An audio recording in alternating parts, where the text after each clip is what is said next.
Hello everyone, and welcome back to Shadow Man Stories.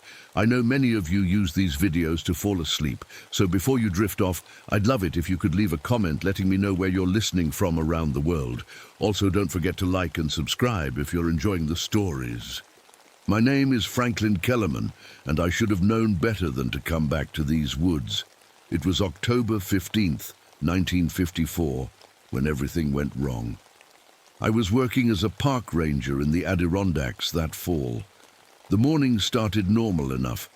I checked the weather reports, made sure no campers were breaking rules, and took my dog Rex for our usual walk. That's when I first noticed something was off. The Geiger counter at the ranger station started clicking. Click, click, click. Getting faster by the minute. We'd been warned about nuclear fallout from those tests they were doing out in Nevada. Seems like the wind had carried some of that invisible poison all the way to New York. "Come on, Rex," I said, patting my German shepherd's head. "Let's finish our rounds." That's when I remembered the old journal I'd found in my grandfather's attic last month. I'd been reading it every night before bed, and the words haunted my dreams. The bone doctor came for my squad. My grandfather wrote those words in 1918 after serving as a medic in the Great War. I had the journal in my backpack, couldn't explain why, but something told me to keep it close. We were about halfway around the lake when the temperature had dropped, and I don't mean it got a little chilly. It plummeted, must have been a 40-degree drop in seconds. My breath came out in thick clouds, and frost started forming on the trees. In October, the radio at my belt crackled with static. That's when Rex did something strange. He stopped, ears perked up, looking at something I couldn't see. "Was ist das?" I said jokingly, pointing at a squirrel. Rex immediately tensed, then moved toward the squirrel like he was hunting it. I froze. I'd never taught Rex German commands, never spoke German around him at all. But he obeyed like he'd been trained. In it his whole life. I shook it off, blaming my imagination, and we kept walking. About a mile further, we came across Campsite 7. The Johnson family had checked in yesterday.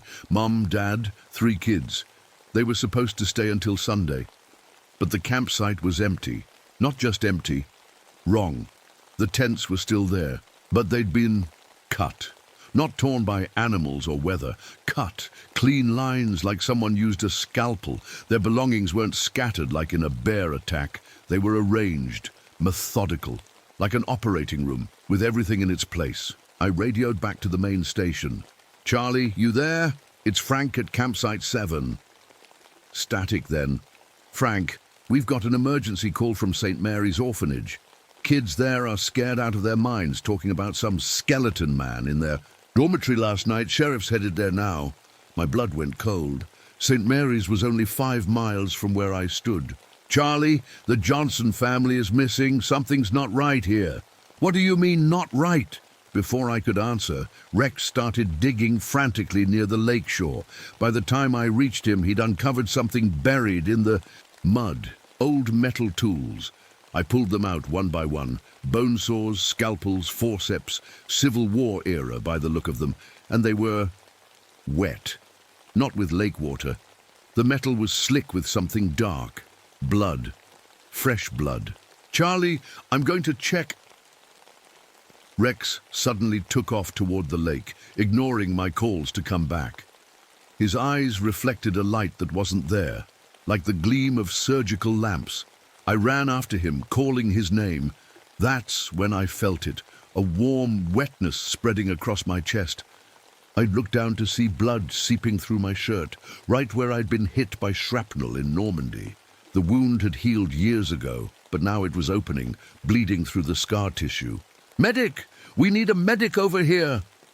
The voice hit me like a physical blow. I knew that voice, Sergeant Miller, my unit's radio man. He died in my arms on the beach, but the voice was coming from the woods ahead, clear as day. Another voice joined in, this one making my legs go weak. "Frank! Help me, Frank. Private Tommy Walsh, my radio man who bled out while I tried to stop the bleeding in his leg. Tommy Walsh, whose face I saw in my nightmares. Tommy Walsh, whose wife and 3 children I'd checked into Campsite 7 just yesterday.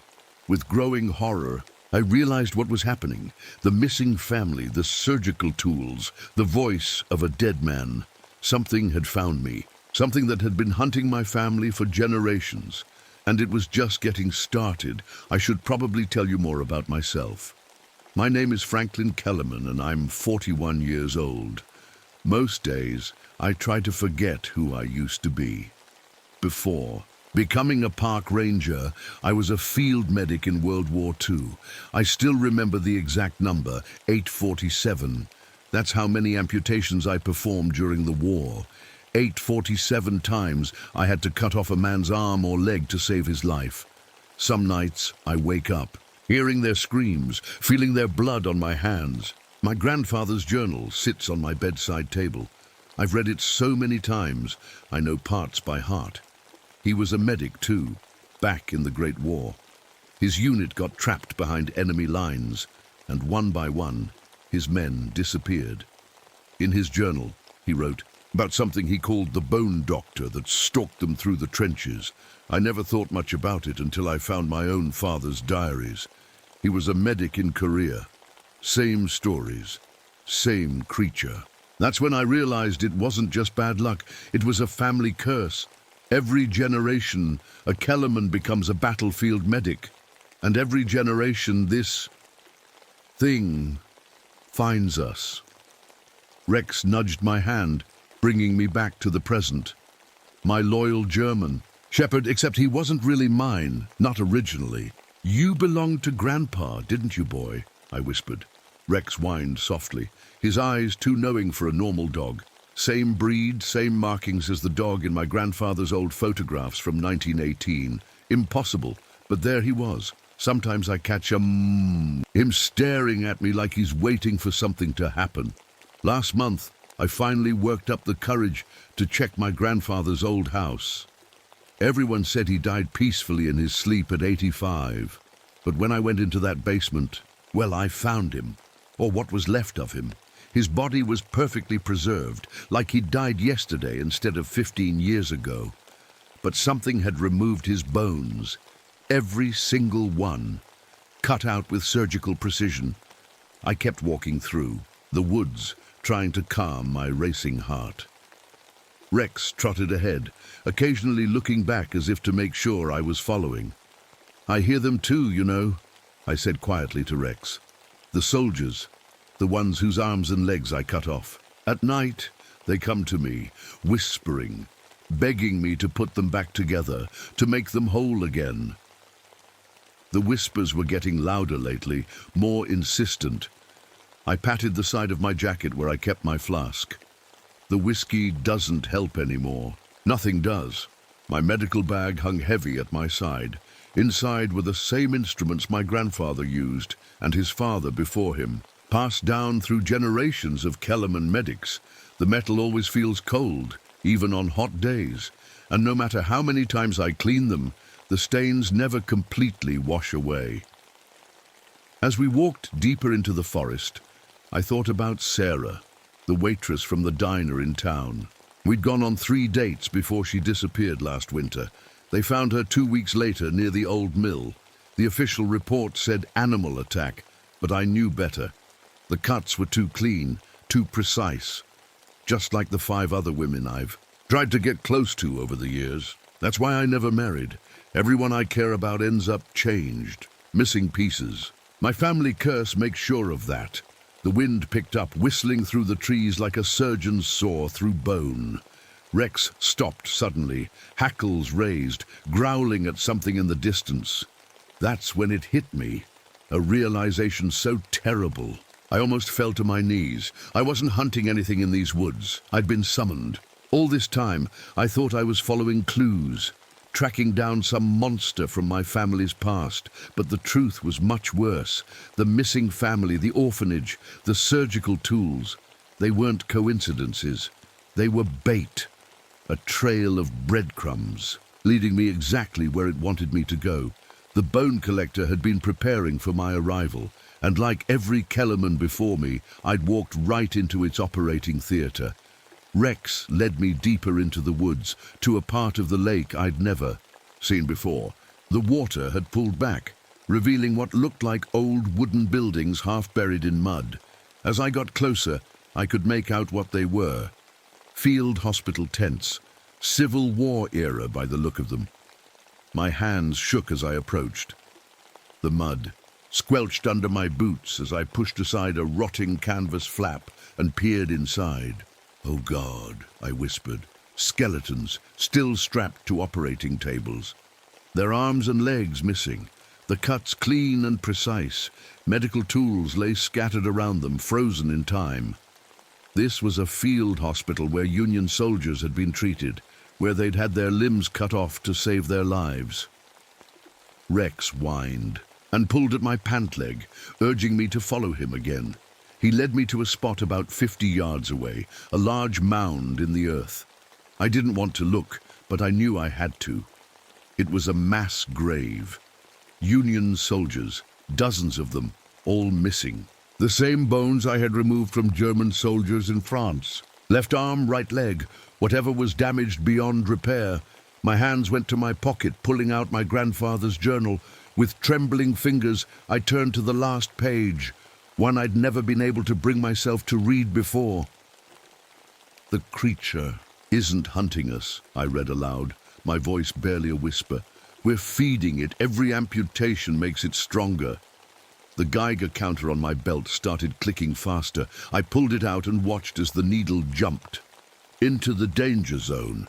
The radiation readings were spiking right here, near these old surgical sites. It was like the atomic energy was mixing with something else, something older. Frank. I spun around. That voice. I knew that voice. "Frank, help me." Another voice, then another. Soon the forest was filled with whispers. Every soldier whose limbs I'd amputated in the war calling my name from between the trees. "You did this to us, Frank. Make us whole again, Frank. We're waiting for you, Frank." I covered my ears, but the voices wouldn't stop. I turned to Rex for comfort, but what I saw made my blood freeze. Rex was sitting perfectly still, his head tilted at an unnatural angle. Then his mouth opened and a voice came out, not a bark. A human voice. "Franklin," said Rex in my grandfather's voice, "it's time to join the practice. The patients are waiting." I stumbled backward, nearly falling into the mass grave. This couldn't be happening. Dogs don't talk, and my grandfather was dead, but I knew what I heard. As I backed away from Rex, I noticed something in the clearing ahead. Modern medical equipment, IV stands, anesthesia machines, bone saws, all arranged in a perfect circle, like an outdoor operating room. There were no power lines out here, but somehow lights glowed on the machines. They were ready to use. My hands started moving on their own, reaching for my medical bag. I tried to stop them, but it was like they had a mind of their own.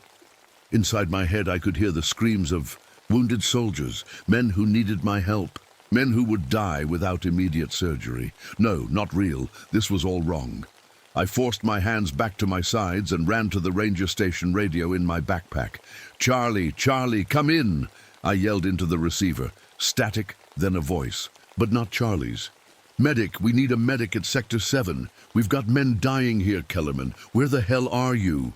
It was my own voice. From 1944, from Normandy Beach. I dropped the radio like it was on fire. Then I noticed something about the missing Johnson family that made my skin crawl. Their registration card was still in my pocket. Thomas Walsh Johnson, his wife Mary. There, 3 children. Thomas Walsh, Tommy Walsh, my radio man who died in my arms. The creature wasn't just hunting me, it was collecting old debts, bringing back the people I couldn't save. And now I knew. The orphanage children weren't random victims either. They were connected to this somehow. Connected to me. As the sun began to set, casting long shadows through the trees, I made a decision. I had to face this thing, end it if I could. For my grandfather, for my father, for all the soldiers I couldn't save. I picked up my medical bag and whistled for Rex. Family curse or not, I wasn't going to run. "Take me to it," I told Rex. "Take me to the bone collector." The moon rose high above the trees as Rex led me to a small clearing I'd never seen before. The air felt thick, hard to breathe. My Geiger counter clicked so fast it almost sounded like one continuous noise. In the center of the clearing stood a man. At least, it looked like a man from far away. He wore an old Civil War surgeon's uniform, complete with a blood-stained apron. As I got closer, I saw that something was terribly wrong with his face. No, not his face. Faces, plural. The skin of his cheeks and forehead seemed to be made up of different patches, sewn together like some terrible quilt, and I recognized some of those patches. My grandfather's nose, my father's eyes, and others I'd never seen before, but somehow knew were my ancestors. "Dr. Elias Kellerman," I whispered, the name coming to me from nowhere. The figure tilted its head, patches of skin stretching and pulling against the stitches. "Franklin," it said, but the voice wasn't one voice. It was dozens, all speaking at once. Men, women, children, all talking through the same mouth. "You've kept me waiting." "What are you?" I asked, though I already knew. This was the bone collector, the creature that had hunted my family for generations. "I am what your family made me," the thing said. "I am what happens when a doctor forgets his oath, when he cuts instead of heals." Rex walked over to the creature's side, sitting obediently next to it. Looking at them together, I suddenly understood. "He's not a dog, is he?" I asked. "The bone collector stroked Rex's head. "He is a reminder of your family's sin, of the price that must be paid." The creature gestured, and suddenly the air around us filled with people. No, not people. Images of people, soldiers from every war, Civil War, World War I, World War II, Korea, all of them missing limbs, all of them looking at me with accusing eyes. "You left us incomplete, Frank," they said in unison. "Time to finish the job." I recognized every face. Every single one was someone I'd operated on, someone whose arm or leg I'd cut off to save their life. "What do you want from me?" I asked, though I feared I already knew the answer. The bone collector smiled, stretching the stitched-together faces into a terrible grin. "I want you to join the practice," it said. "Help me fix everyone you ever hurt, make them whole again." It waved a hand and the air shimmered. Suddenly I could see all the people who had died because of my battlefield amputations, those who didn't survive the shock, those who got infections, those who took their own lives after coming home broken. "I can help you save them, Franklin," the creature said, its voice suddenly gentle, almost kind. "With the power in this place, the atomic energy mixing with the old magic, we can do what no surgeon has ever done before. We can make them perfect." For a moment I almost believed it, wanted to believe it, to fix all the mistakes I'd made, to take away all that pain. Then I noticed its hands, long, thin fingers ending in bone-white scalpels, hands that had never healed anything in their existence. "This isn't about healing," I said. "It's about something else." "What do you really want?" The creature's smile faded. "Every generation of your family has faced this choice, Franklin, and every one has chosen poorly. My grandfather, my father. They tried to resist, just as you are. But in the end, they joined me. They had no choice. The family curse demands it." The radiation in the air seemed to make the creature stronger. It grew taller, its stitched-together skin glowing with an unnatural light. "The bomb tests have given me more power than ever before," it said. "With your help, I can expand my practice. Entire towns, cities. The world needs our special touch, Franklin." From the darkness of the woods, I heard a new sound. Footsteps, small footsteps, children's footsteps. One by one, the orphans from St. Mary's emerged from the trees. Their eyes were blank, empty, sleepwalking. Each child carried something in their small hands: scalpels, bone saws, syringes. "My assistants," the bone collector said, so eager to learn the family business. I backed away, my hand reaching for the silver scalpel in my pocket, the one my grandfather had left me. The only thing I had ever seen cut into the creature's flesh. "I'll never help you," I said. "This ends now, with me." The creature laughed, a terrible sound that came from dozens of throats at once. "Oh, Franklin," it said, "it doesn't end with you. It never ends. The practice is eternal." And with that, it raised its scalpel fingers and stepped toward me, the orphan children following close behind. The orphan children formed a circle around me, their small faces blank, eyes unseeing. The bone collector stood behind them, watching me with 100 different eyes from its patchwork face. "Choose, Franklin," it said in its many voices. "Join us willingly, or I take what I need." I looked at the children, innocent kids, pulled into this nightmare because of my family's curse. If I refused the creature, what would it do to them? But if I joined it, became part of its eternal practice, how many more would suffer? "The children go free," I said. "Let them go and we can talk." The bone collector tilted its head. "They are already part of the procedure, Franklin. They have a purpose to serve." One of the children stepped forward, a little girl no more than 8 years old. She held up a bone saw that was almost as big as her arm. "We help the doctor," she said in a flat voice. "The doctor helps us." "This isn't right," I said. "They're just kids." "They are what remains of those you failed to save," the creature replied. "The children of men who died under your care, orphaned by your mistakes." I felt sick. Could it be true?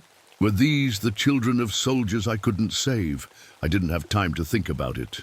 Rex suddenly lunged forward, but not at the bone collector, at the children. His teeth were bared, eyes wild. "Rex, no!" I shouted, throwing myself between him and the kids. Rex snarled, no longer the loyal companion I'd known.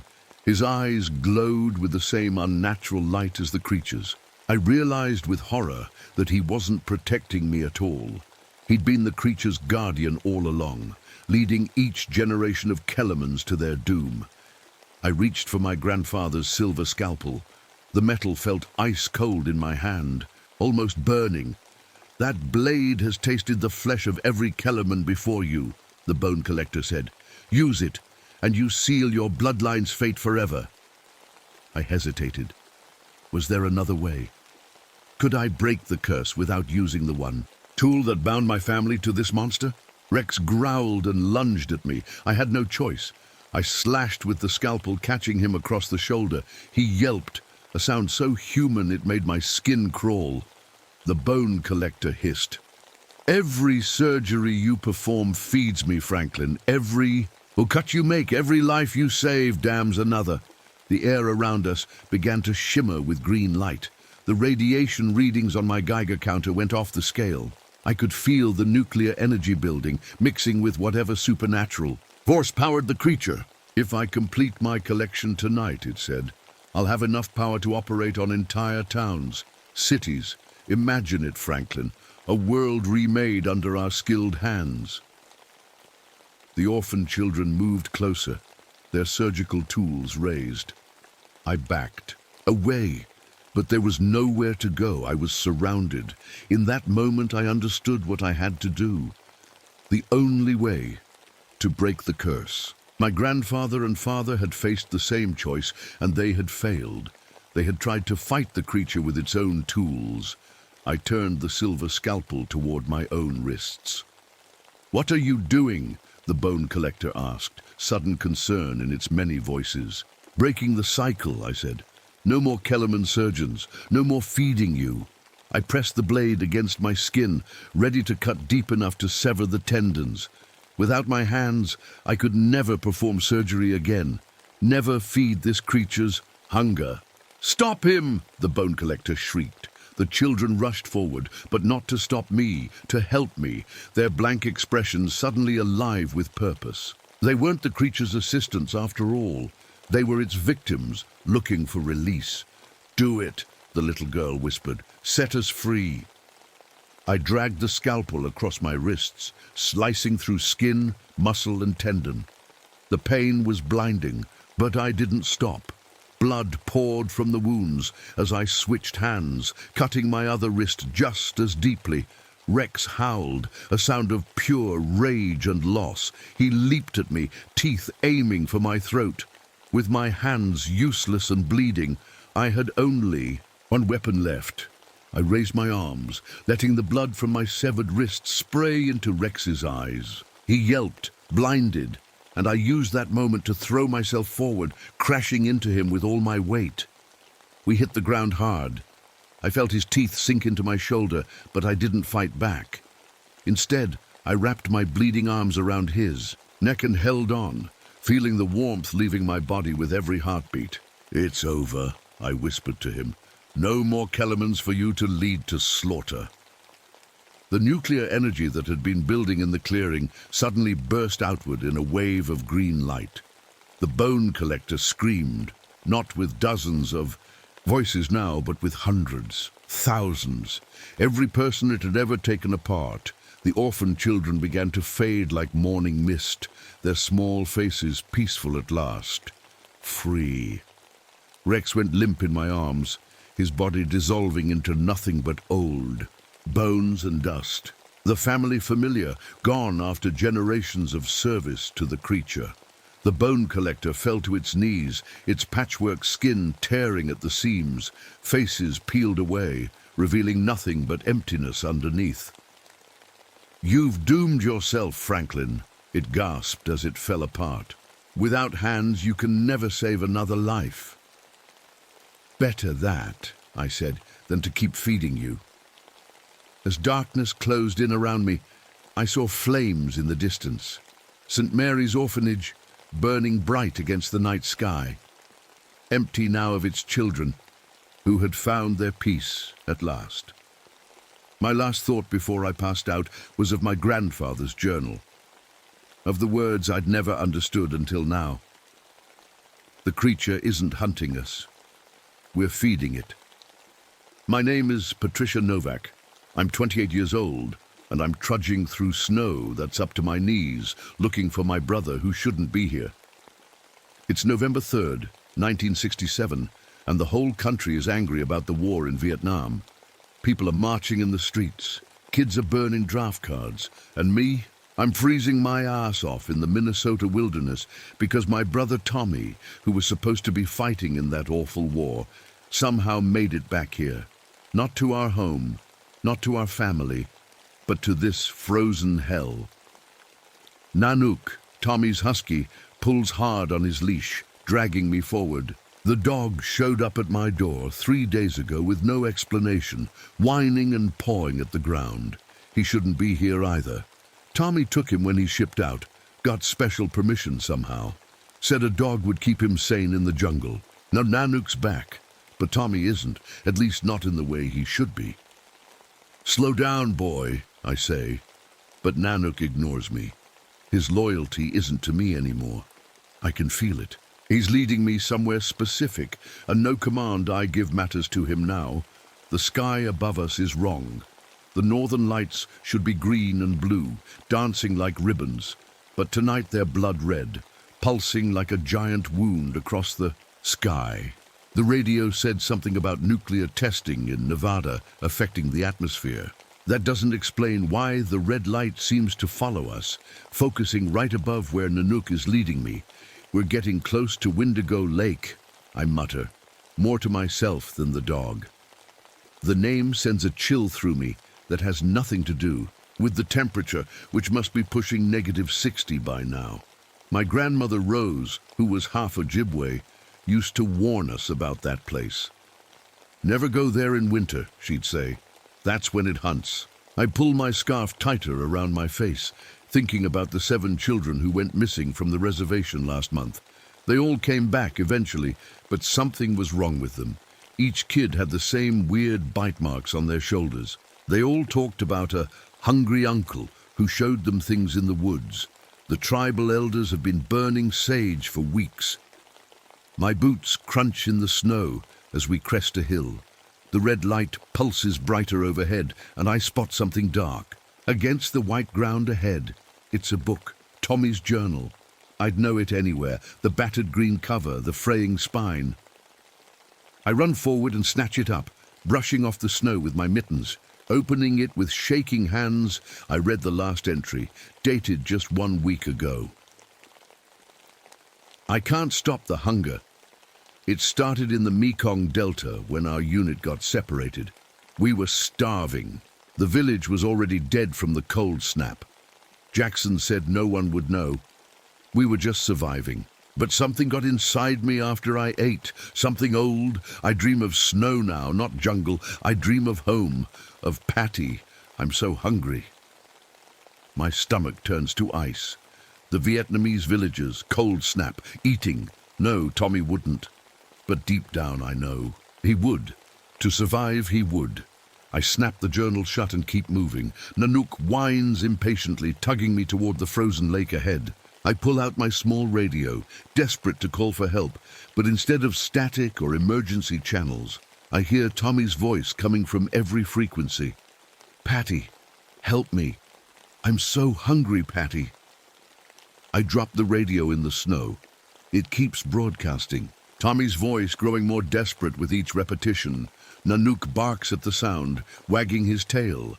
He recognizes his master's voice. As we approach the edge of Windigo Lake, I see them, a circle of bones arranged carefully around the shoreline.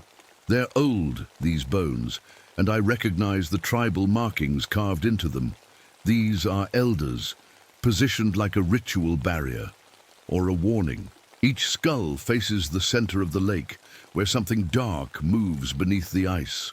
The realization hits me like a physical blow, nearly knocking me to my knees. The missing anthropologist I'd heard about on the news, Dr. Brennan, wasn't. Just studying random folklore.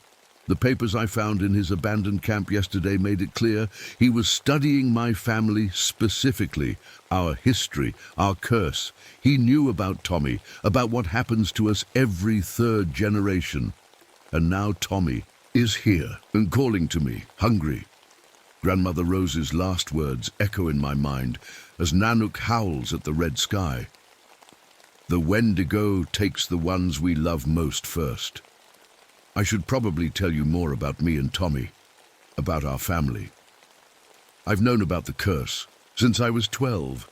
That's when Grandma Rose sat me down and showed me the old family Bible with all the names and dates.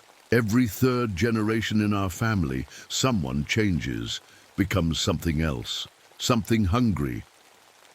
It's always the third son, she told me, her fingers tracing the family tree. Your great-uncle in 1920, your great-great-grandfather in 1847. I didn't want to believe her then. Who would? But the proof was there in faded ink and hushed stories. Tommy is the third son in our generation. I'm the third child, but I'm a daughter, so everyone thought the pattern was broken, everyone except Grandma Rose. The Wendigo spirit is patient, she whispered to me the night before she died. It will find a way. Her last words were Tommy's name. He's almost ready to come home, she said. I didn't understand what she meant until his letters started coming from Vietnam. I pull one from my coat pocket now, the paper thin from being folded and unfolded so many times. It's dated 3 months ago. Something's wrong with me, Patty. I can smell the men in my unit. Not like normal. I smell their meat, their blood. Sometimes I wake up and my mouth is all wet like I've been chewing something in my sleep. The guys are scared of me now. I'm scared too. I stuff the letter back in my pocket as Nanook whines and pulls at the leash again. The dog was Tommy's best friend. He brought Nanook everywhere, even convinced his commanding officer to let him take the husky to Vietnam. Said he needed something from home to keep him sane in the jungle. When Nanook showed up at my door 3 days ago, alone and somehow changed, I knew Tommy was back too. Not in our hometown, here in these woods where our family has lived and died for generations. I grip the hunting knife strapped to my belt. It's been in our family as long as the curse. The bone handle is yellowed with age, the blade still sharp despite the years. Grandma Rose made me promise to keep it with me always. It must taste family blood every full moon, she told me, or it will claim its wielder. I've cut my palm on the first night of every full moon since I was 16. The knife drinks just a few drops, and I go on with my life. I never told anyone, not even my ex-husband Richard. He wouldn't have understood. He left me 2 years ago, said I was too haunted for him. He wasn't wrong. Last month, after Tommy's strangest letter arrived, I started having dreams. Awful dreams where I was eating Richard's flesh, tearing chunks from his arms and legs while he screamed. I woke up with blood on my teeth and no memory of the night before. My bed was covered in dirt and pine needles. I called Richard the next morning, heart pounding. He answered, alive and annoyed at the early call. I hung up without speaking, relieved but terrified of what was happening to me. I'm not just here to find Tommy. I'm here because I'm starting to understand something terrible. If Tommy dies while he's changed, the curse passes to the next in line, to me. I'm not hunting my brother to save him. I'm hunting him to save myself. Nanook stopped suddenly, ears perked forward. The knife at my belt feels warm against my leg, like it knows. We're getting close, like it's eager. I take a deep breath, watching it fog in the freezing air. The red aurora pulses overhead, casting everything in bloody light. In the distance, something howls. Not a wolf, not a man, but something in between. I'm coming, Tommy, I whisper. Hold on. But even as the words leave my mouth, I wonder, am I here to save my brother or to take his place? The snow gets deeper as we move toward the lake. Each step is harder than the last. My legs burn from the effort, but I keep going. I have to. Nanook stops suddenly, his nose to the ground. He starts digging frantically, throwing snow behind him. I kneel beside him, my heart pounding. There's something buried here. Metal glints in the red light from the sky. Dog tags, military dog tags, arranged in a circle like the hours on a clock. I brush away more snow and count them. 12 sets. Tommy's whole unit. They're all supposed to be in Vietnam. I pick up one set, reading the name stamped into the metal. Rodriguez Manuel. Tommy mentioned him in his letters. Said Rodriguez was the first to notice Tommy was different after they got lost. Nanook whines and nudges my hand. Then something happens that makes my blood freeze. The dog speaks. Patty, I'm so hungry. It's Tommy's voice coming from Nanook's mouth. Help me feed, help me stop hurting. I fall backward into the snow, scrambling away from the dog. Nanook tilts his head, watching me with eyes that suddenly look too human. Tommy? I whisper. The dog just wags his tail, normal again. Or at least pretending to be. I get to my feet, legs shaking. I should run. Any sane person would run. But I can't leave Tommy out here alone, even if he's changing. We push on through the trees until we reach a small clearing. There's a camp here. Tents half buried in snow. Equipment scattered around. This must be where Dr. Brennan and his team were staying. The silence hits me first. No movement, no sound except the wind. Then I see them, 3 bodies frozen in the snow. Their skin is blue-white, their eyes open and staring. But that's not the worst part. The worst part is that chunks of flesh are missing from their arms and legs, clean bites like someone sat down to a meal. I force myself to look closer. Dr. Brennan's mouth is moving, a tiny, impossible movement. He's still alive somehow, even with his body frozen and parts of him gone. His eyes focus on me. His lips move again, forming a single word. Run. I stumble back, bile rising in my throat. This is Tommy's work. My brother did this. I look down and see a letter poking out of the snow near my boot. Another letter from Tommy, but that's impossible. The mail doesn't run out here, and there's been a blizzard for days. I pick it up with trembling fingers. The handwriting is barely recognizable as Tommy's. The letters slant wildly across the page. They taste like home patty. I can feel the change now. Meat is meat, hunger is all. Come find me. I fold the letter and put it with the others. My pocket is full of Tommy's descent into whatever he's becoming. Nanook barks, bringing my attention to a small device near Dr. Brennan's frozen hand. It's a Geiger counter. The needle is pinned all the way to the right. Radiation. High levels of it. I remember the news reports about nuclear fallout from the Nevada tests. Could that be affecting what's happening here, making the Wendigo transformation worse? The red lights overhead pulse, as if answering my question. Tommy, I whisper, and the wind seems to carry my voice away. But then it comes back, a chorus of whispers, all saying my name. Patricia, Patricia, Patricia. I spin around, trying to find the source. The voices seem to be coming from beneath the ice of the lake nearby. I step closer, peering down. My reflection looks back at me from the frozen surface, but it's wrong. My face is stretched, my cheeks hollow, my teeth long and sharp like needles. I touch my face in horror, feeling normal human features under my fingertips, but the reflection shows the monster I'm afraid I'm becoming. Nanook barks again, happily this time. He trots back to me with something in his mouth. A gift. He drops it at my feet, tail wagging proudly. It's a human finger. I gag, stepping away from the dog's present. Nanook looks confused, like he doesn't understand why I'm not pleased. In the distance I hear engines, vehicles, people. I feel a flash of hope. Help is coming. A truck appears between the trees, tribal police markings on its side. 2 officers get out, hands on their weapons. They start toward me, then stop dead when they see Nanook. One officer makes a sign with his hand, warding off evil. The other backs up slowly to the truck. They know. Somehow they recognize what Nanook has become, what he's connected to.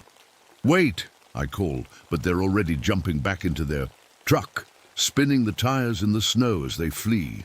As their taillights disappear, my small radio crackles to life in my pocket. I pull it out, hearing a military transmission cutting through the static.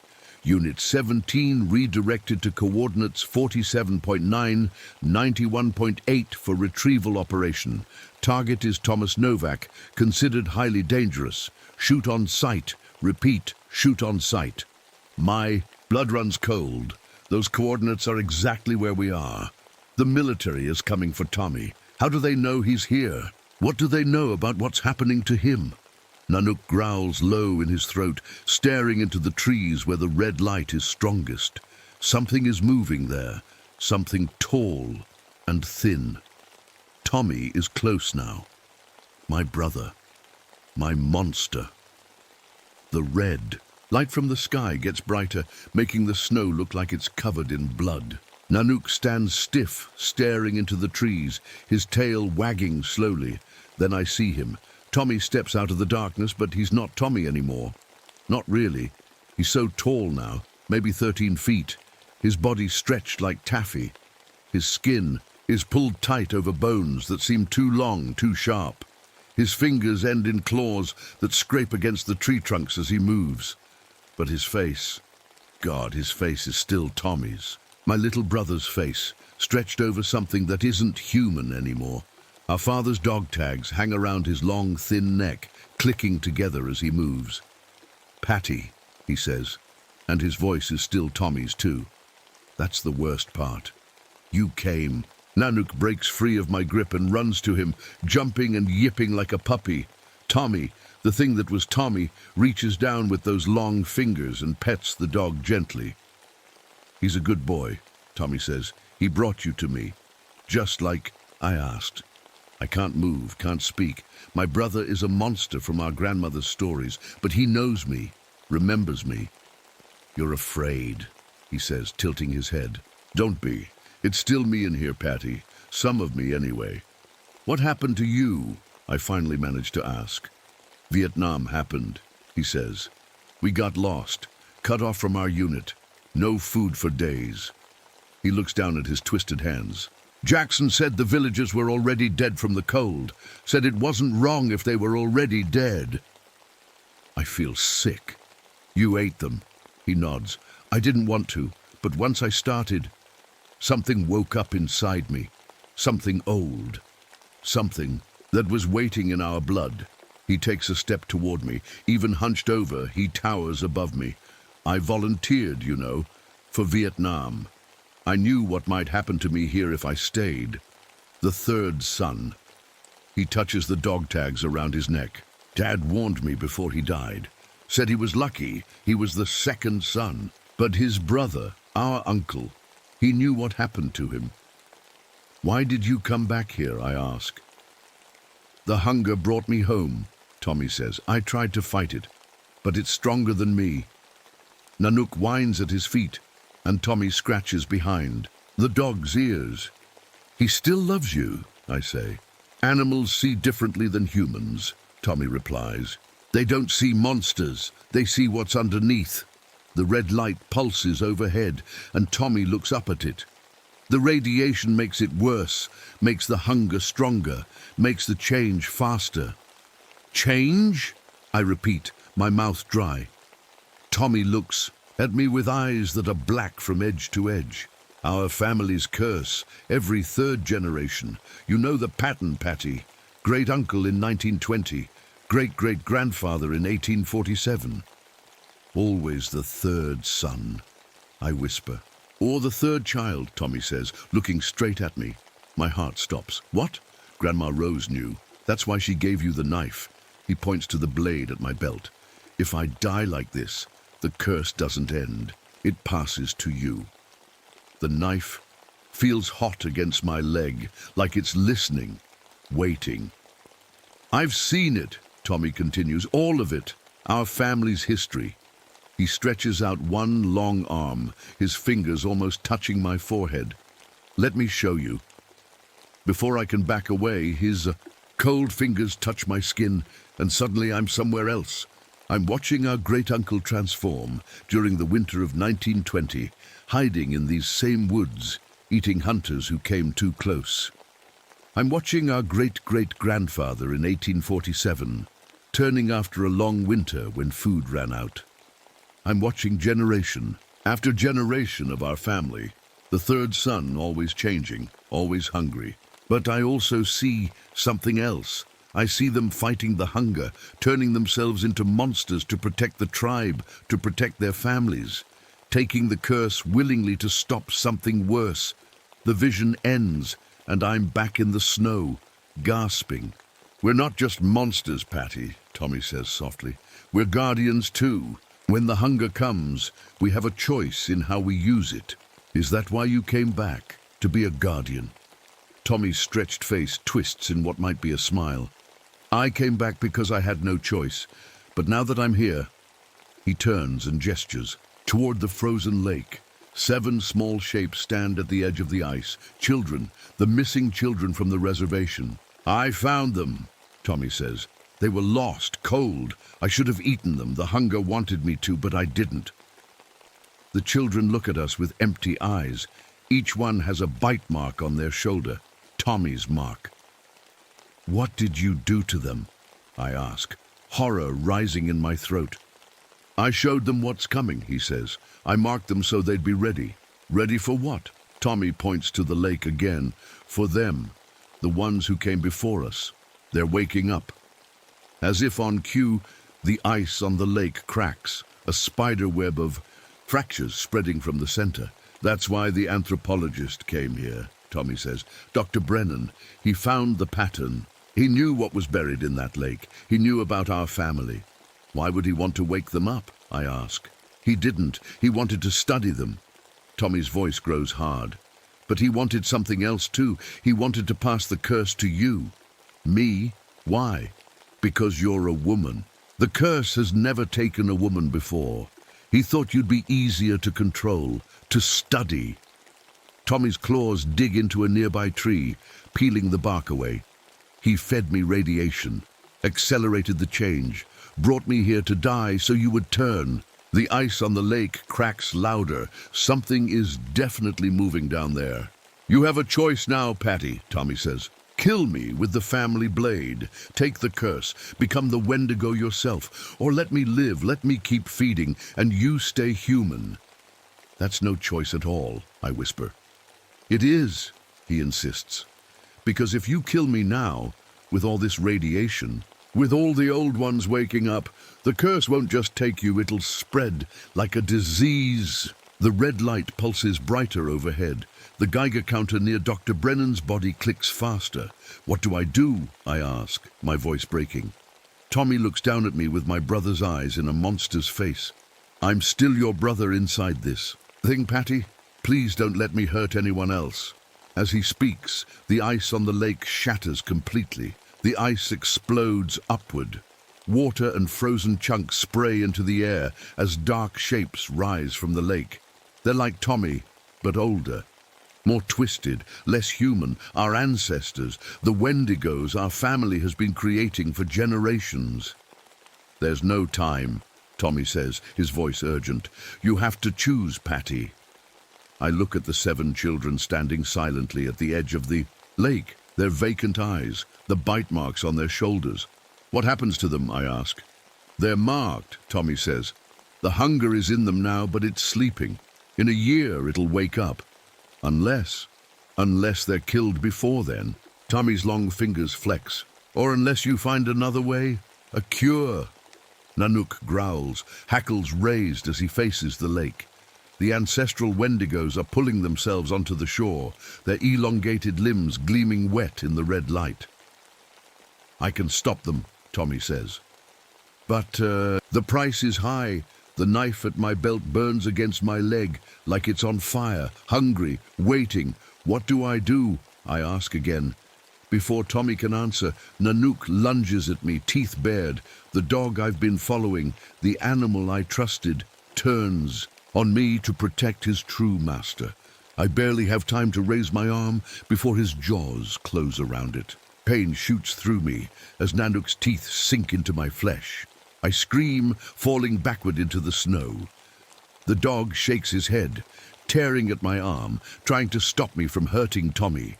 I reach for the knife with my free hand, drawing it from its sheath. The bone handle is hot to the touch despite the freezing air.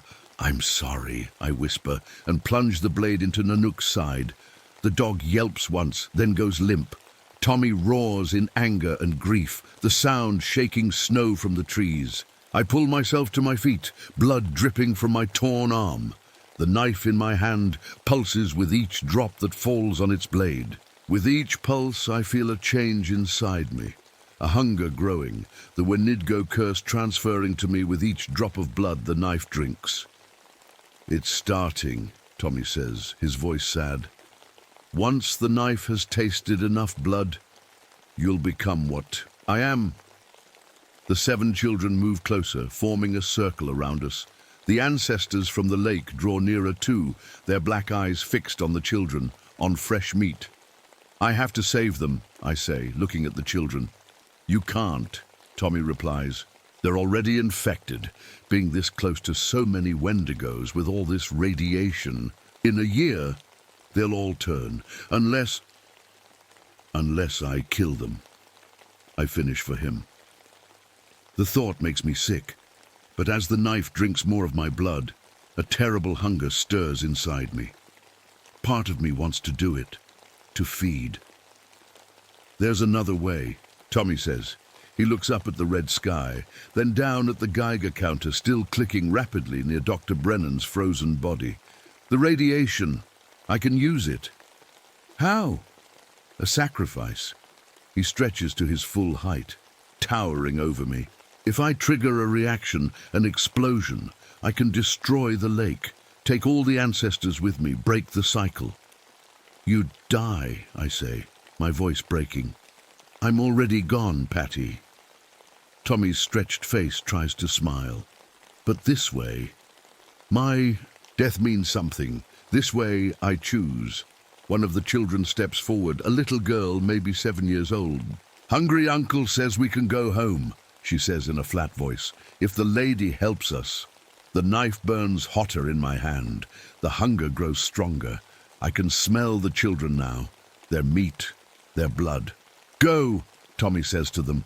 "Run as far and as fast as you can. Don't stop until morning." The children don't move.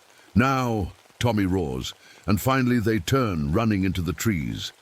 The ancestral Wendigos start to follow, but Tommy blocks their path. He's smaller than they are, younger, but he stands his ground. "It's not too late for you," Tommy says to me. "Cut me with the knife. Take my curse instead of yours. Let me feed you my flesh. It's the only way to save yourself now." The hunger is almost overwhelming. I step toward him, knife raised. "That's it," he encourages. "Take what you need from me, not from them." I bring the knife to his stretched skin, ready to cut, ready to eat, ready to become the monster to save the children. But then I see Nanook's body in the snow. I see Tommy's face, still visible in the Wendigo he's become. My brother, my blood. "No," I say, fighting the hunger. "There has to be another way." The ancestral Wendigos press closer. Tommy can't hold them back much longer. "There isn't time," he shouts. "You have to choose." I look down at the knife in my hand, then at the Geiger counter, still clicking madly. "I choose both of us," I say, and I plunge the knife into my own stomach. Tommy screams. The knife burns like the sun as it drinks my blood. I can feel the curse transferring, changing me, but I'm choosing it now, taking it willingly. "What are you doing?" Tommy cries. "Becoming the guardian," I gasp through the pain. "Like you said, like our family has always done." I pull the knife out and offer it to him, handle first. "Together," I say. Understanding dawns in his black eyes. He takes the knife and cuts his own palm, letting the blade drink his blood too. Blood of my blood. The change ripples through me, bones stretching, skin pulling tight, hunger roaring to life. But my mind stays clear. I chose this. I control it. Together we turn to face the lake. The ancestors press toward us, hungry for the children, hungry for anything with meat and blood. "Now, Tommy," I say, my voice deeper, changed.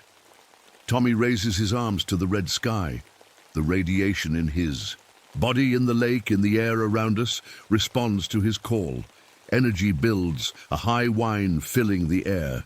"Run, Patty," he says. "No," I answer, "not without you."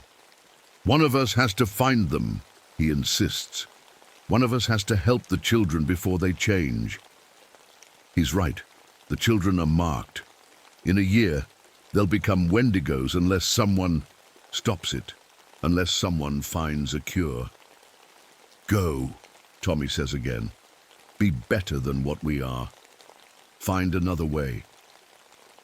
The ancestors are almost on us. The radiation reaches critical levels, the Geiger counter screaming its warning. I turn and run, my new Wendigo body covering ground faster than I ever could as a human. Behind me, Tommy laughs, a sound of freedom, of choice, of sacrifice. The explosion lights up the night, turning the red sky white for an instant. The shockwave throws me forward, into the snow, into the trees, away from the lake and everything in it. When I can stand again, the lake is gone. In its place is a smoking crater. No sign of Tommy, no sign of the ancestors. Just emptiness and silence. But the hunger remains. The curse is mine now. I look at my hands, longer now, ending in claws. I feel the teeth in my mouth, sharp and hungry. I am the Wendigo now, the guardian, the monster. And somewhere out there are 7 children, each carrying a piece of Tommy's curse. Each with 1 year before they change. 1 year to find them. 1 year to save them. 1 year to discover if there's a cure for what our family has carried for generations. I lift my head and howl at the night sky, no longer red but normal again. Stars peek through the clouds. The world goes on, unaware of what happened here, unaware of what I've become. In the distance, I hear the engines of military vehicles. They're coming for Tommy, but they'll find only me. I turn and run into the darkness, following the children's scent. My hunt has just begun. Not for food, not for flesh, but for redemption. For 50 years, I track those 7 children across the country. I find them one by one as they begin to change. Some I manage to help. Others, I have to end their suffering. With each one, I learn more about our curse, about what we are, about how to fight the hunger. And every winter solstice, I return to what was once Windigo Lake. Sometimes, I think I see Nanook's ghost there, leading other families away from our fate, or sometimes toward it, if that's what's needed. I am Patricia Novak. I am the Wendigo. I am the Guardian. And I am still hungry.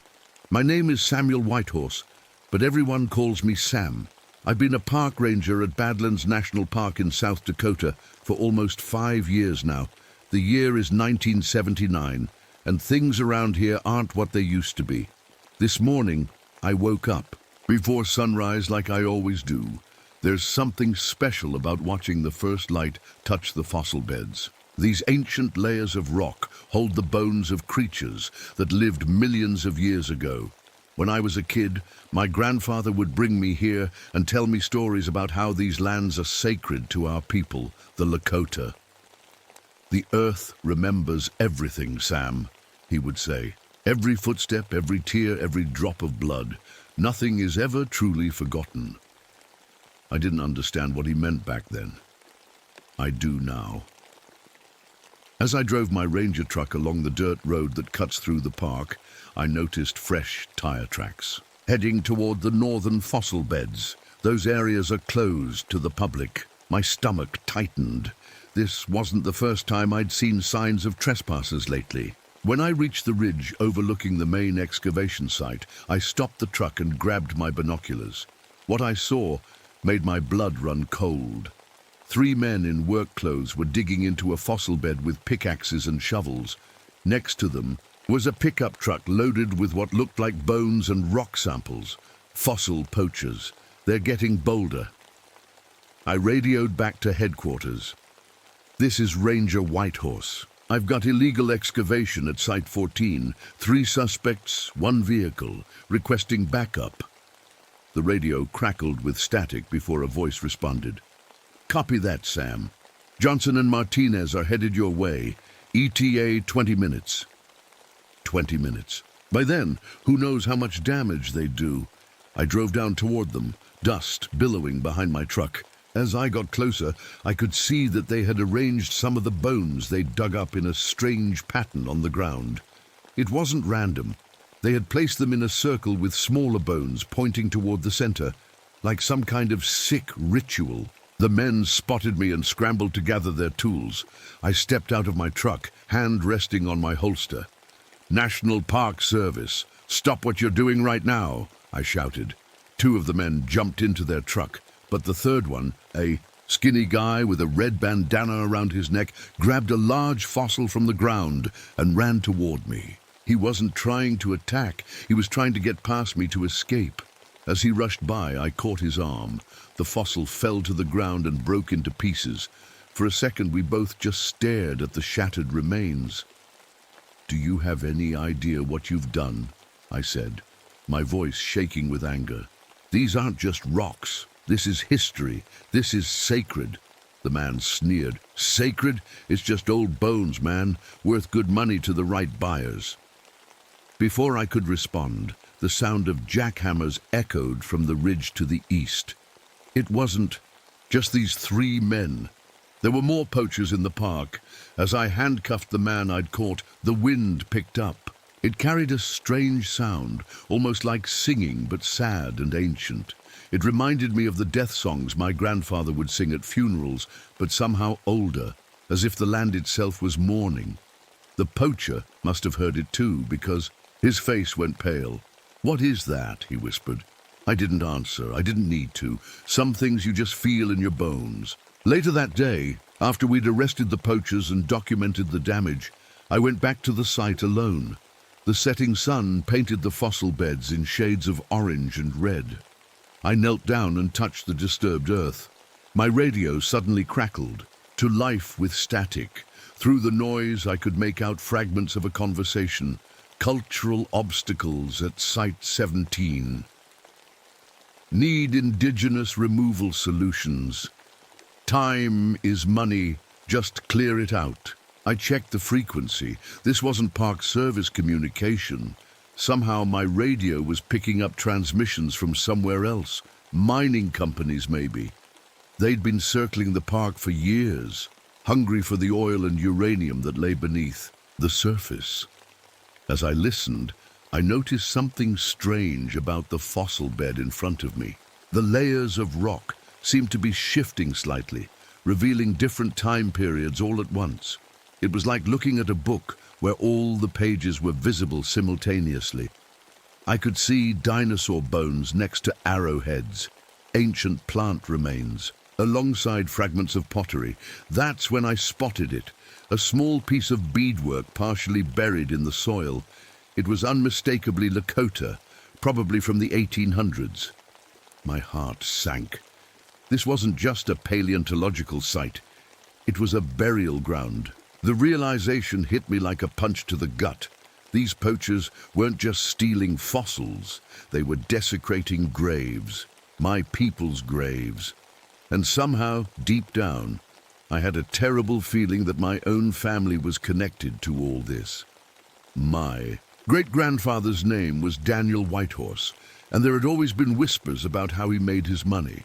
My father never talked about it, but the family had land and savings that didn't make sense for people who had been pushed onto reservations. The sun disappeared behind the hills, and in the growing darkness, I could have sworn I saw the bones in the disturbed fossil bed move slightly, as if trying to rearrange themselves into something new, something watching. I shivered despite the warm evening air. The Badlands had always been mysterious, but lately it felt like they were waking up. And they weren't happy. As I walked back to my truck, the strange singing on the wind grew louder. It wasn't just a death song anymore. It sounded like a trial, a judgment. And somehow, I knew I was being called to testify. I didn't sleep well that night. Dreams of bones moving under the earth kept waking me up. By morning, my sheets were damp with sweat, despite the cool air coming through my open window. As I made coffee in my small ranger cabin, I looked at the old photo of my family that hung on the wall. My great-grandfather Daniel stood tall and proud in his fancy suit, looking more like a businessman than a Lakota man born on the reservation. Next to him was a white man in a bow tie holding what looked like a dinosaur tooth. I never knew who that man was, but they both looked pleased with themselves. The phone rang, startling me out of my thoughts. "Ranger Whitehorse," I answered. "Sam, it's Chief Williams.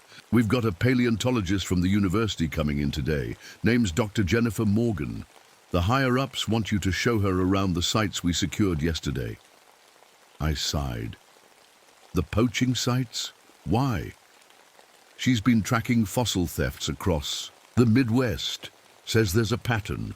Black market dealers selling to private collectors, museums turning a blind eye if the specimens are rare enough. Park Service wants to cooperate. All right. When does she arrive? She's already at the visitor center.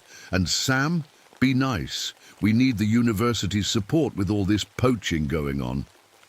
I hung up and finished my coffee in one gulp. Scientists usually looked at us rangers like we were just glorified security guards. This was going to be a long day. When I got to the visitor center, a woman with short brown hair was studying our wall map of the park. She wore hiking boots, khaki pants, and a button-up shirt with the sleeves rolled to her elbows. Not the stuffy professor type I was expecting. "Dr. Morgan?" I asked. She turned and smiled, offering her hand. "Call me Jen. You must be Ranger Whitehorse." Her handshake was firm, her eyes sharp and focused. Something about her reminded me of a hawk, watchful, patient. "Sam," I said, "I'll be showing you the site from yesterday." As we drove through the park in my truck, Jen explained her work. She tracked stolen fossils the way cops track stolen art. She knew which dealers bought which types of specimens. which museums asked fewer questions than others, and which collectors would pay top dollar for rare finds. Most people think fossil poaching is just about money, she said, but there's more to it. Some of these collectors believe owning these ancient things gives them power. I thought about the strange pattern the poachers had arranged with the bones. Like a ritual? She glanced at me, surprised. Exactly, how did you know? I described what I'd seen at the site. Her face grew serious. That matches cases I've seen in Utah and Wyoming. Always the same pattern. Always near native burial grounds.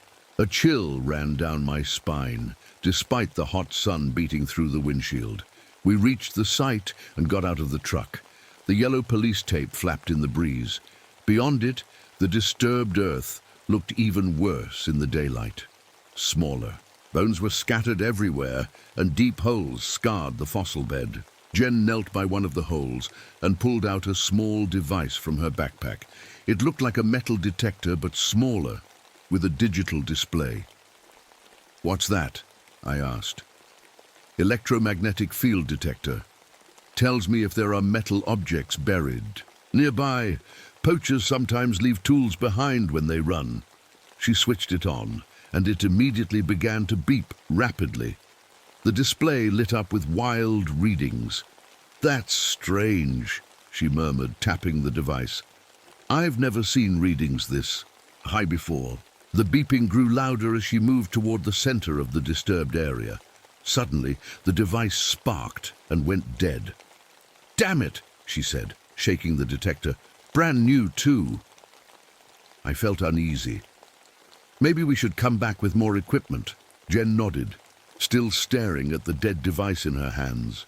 As we turned to leave, I noticed something in the dirt that made my blood run cold. Partially exposed by yesterday's digging was a pattern of small bones. They weren't dinosaur fossils. They were human finger bones, arranged to spell out letters in the Lakota language. I knew enough of the old writing to read the name they spelled, Whitehorse. "What is it?" Jen asked, seeing my face. I couldn't speak. I just pointed. She looked, but clearly couldn't read the symbols. "Is that some kind of fossil arrangement?" "No," I finally managed. "It's my name, in Lakota." The wind picked up again, bringing that same eerie singing sound from yesterday. Jen heard it too. "What is that?" she whispered. Before I could answer, my radio crackled to life without me touching it. Through the static came a voice that made my heart stop. An old man, speaking in a mix of English and Lakota that I somehow understood perfectly. "3 sites east of Bear Ridge. Good dinosaur teeth there. The Indians won't notice if we're quiet about it. $50 for each skull you bring me, Daniel." The voice was talking to my great-grandfather, a voice from the past, somehow coming through my radio. Jen stared at my radio. "Is that a normal transmission?" I shook my head slowly. "That voice, I think it's from 1923. "That's impossible," she said, but she didn't sound convinced. The voice continued, "The museum needs more specimens, Daniel. Your people's burial grounds have preserved the fossils perfectly. No one will know they came from sacred sites. We'll be rich men, you and I." The transmission cut off abruptly. The silence that followed felt heavy, accusing. "Sam?" Jen's voice seemed to come from far away. "Who was that?" My mouth was dry. "I think it was the man in the photo with my great-grandfather, the one who made him rich." I remembered the family stories, how Daniel Whitehorse had gone, from poor reservation boy to wealthy landowner almost overnight, how he'd stopped practicing our traditions and started wearing suits, how he'd sent his children to white schools and forbidden them to speak Lakota. Now I knew why. He'd sold out our sacred sites. He'd helped rob our ancestors' graves for the bones that lay beneath them. And the worst part? The money he made had paid for my education. The land he bought was where my family still lived. Everything I had came from betrayal. "We need to get back to headquarters," I said, my voice hollow. "Something very wrong is happening here." As we walked back to the truck, I felt eyes on me. Not human eyes, something older, something that had been buried for a very long time and was finally awake. I looked back at the site one last time. For a second, I could have sworn the ground itself was breathing. The Badlands were watching me, and they knew exactly who I was, who my family was, what we had done, and they wanted justice. The drive back to headquarters was quiet. Jen kept looking at her broken device, and I couldn't stop thinking about that voice on the radio. My great-grandfather's partner in crime, speaking to us from the past. When we arrived, Chief Williams was waiting with a worried look on his face. "Sam, we've got reports of more digging at Site 17, and this time they left something behind." "More poachers?" I asked. He shook his head. "Don't think so. Rangers found research equipment with university tags." Jen stepped forward. "Which university?" "Same as yours. That's why I waited for you to get back." I looked at Jen. Her face had gone pale. "I don't have anyone else working in this area," she said quietly. Chief Williams handed her a plastic bag containing a small metal tag. It had her university's logo and a number stamped on it. "This is from my department," she admitted. "But I don't understand. No one else should be here." I felt a knot forming in my stomach. "We need to check it out." 20 minutes later, we were at Site 17. This area was deeper in the park, away from the usual tourist paths. The landscape here was wilder, the rock formations more jagged and twisted. The site was a mess. Holes had been dug everywhere, and research equipment was scattered.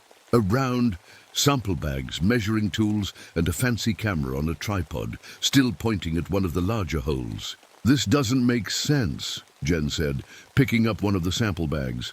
"These are all logged with my department codes, but I didn't authorize this dig." I walked over to the camera and checked the viewfinder.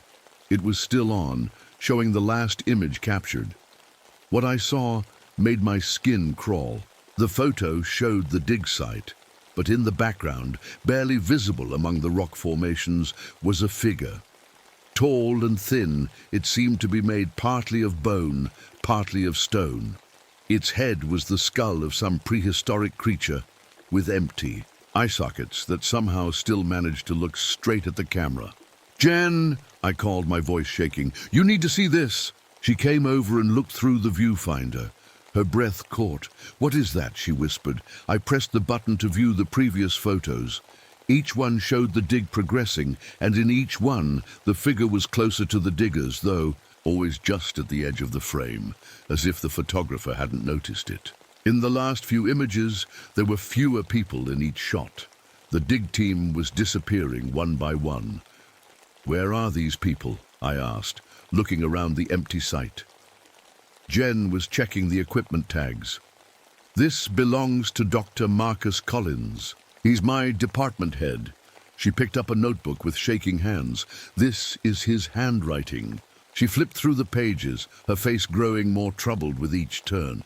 "These notes, they're about fossil trading, black market prices." She looked up at me.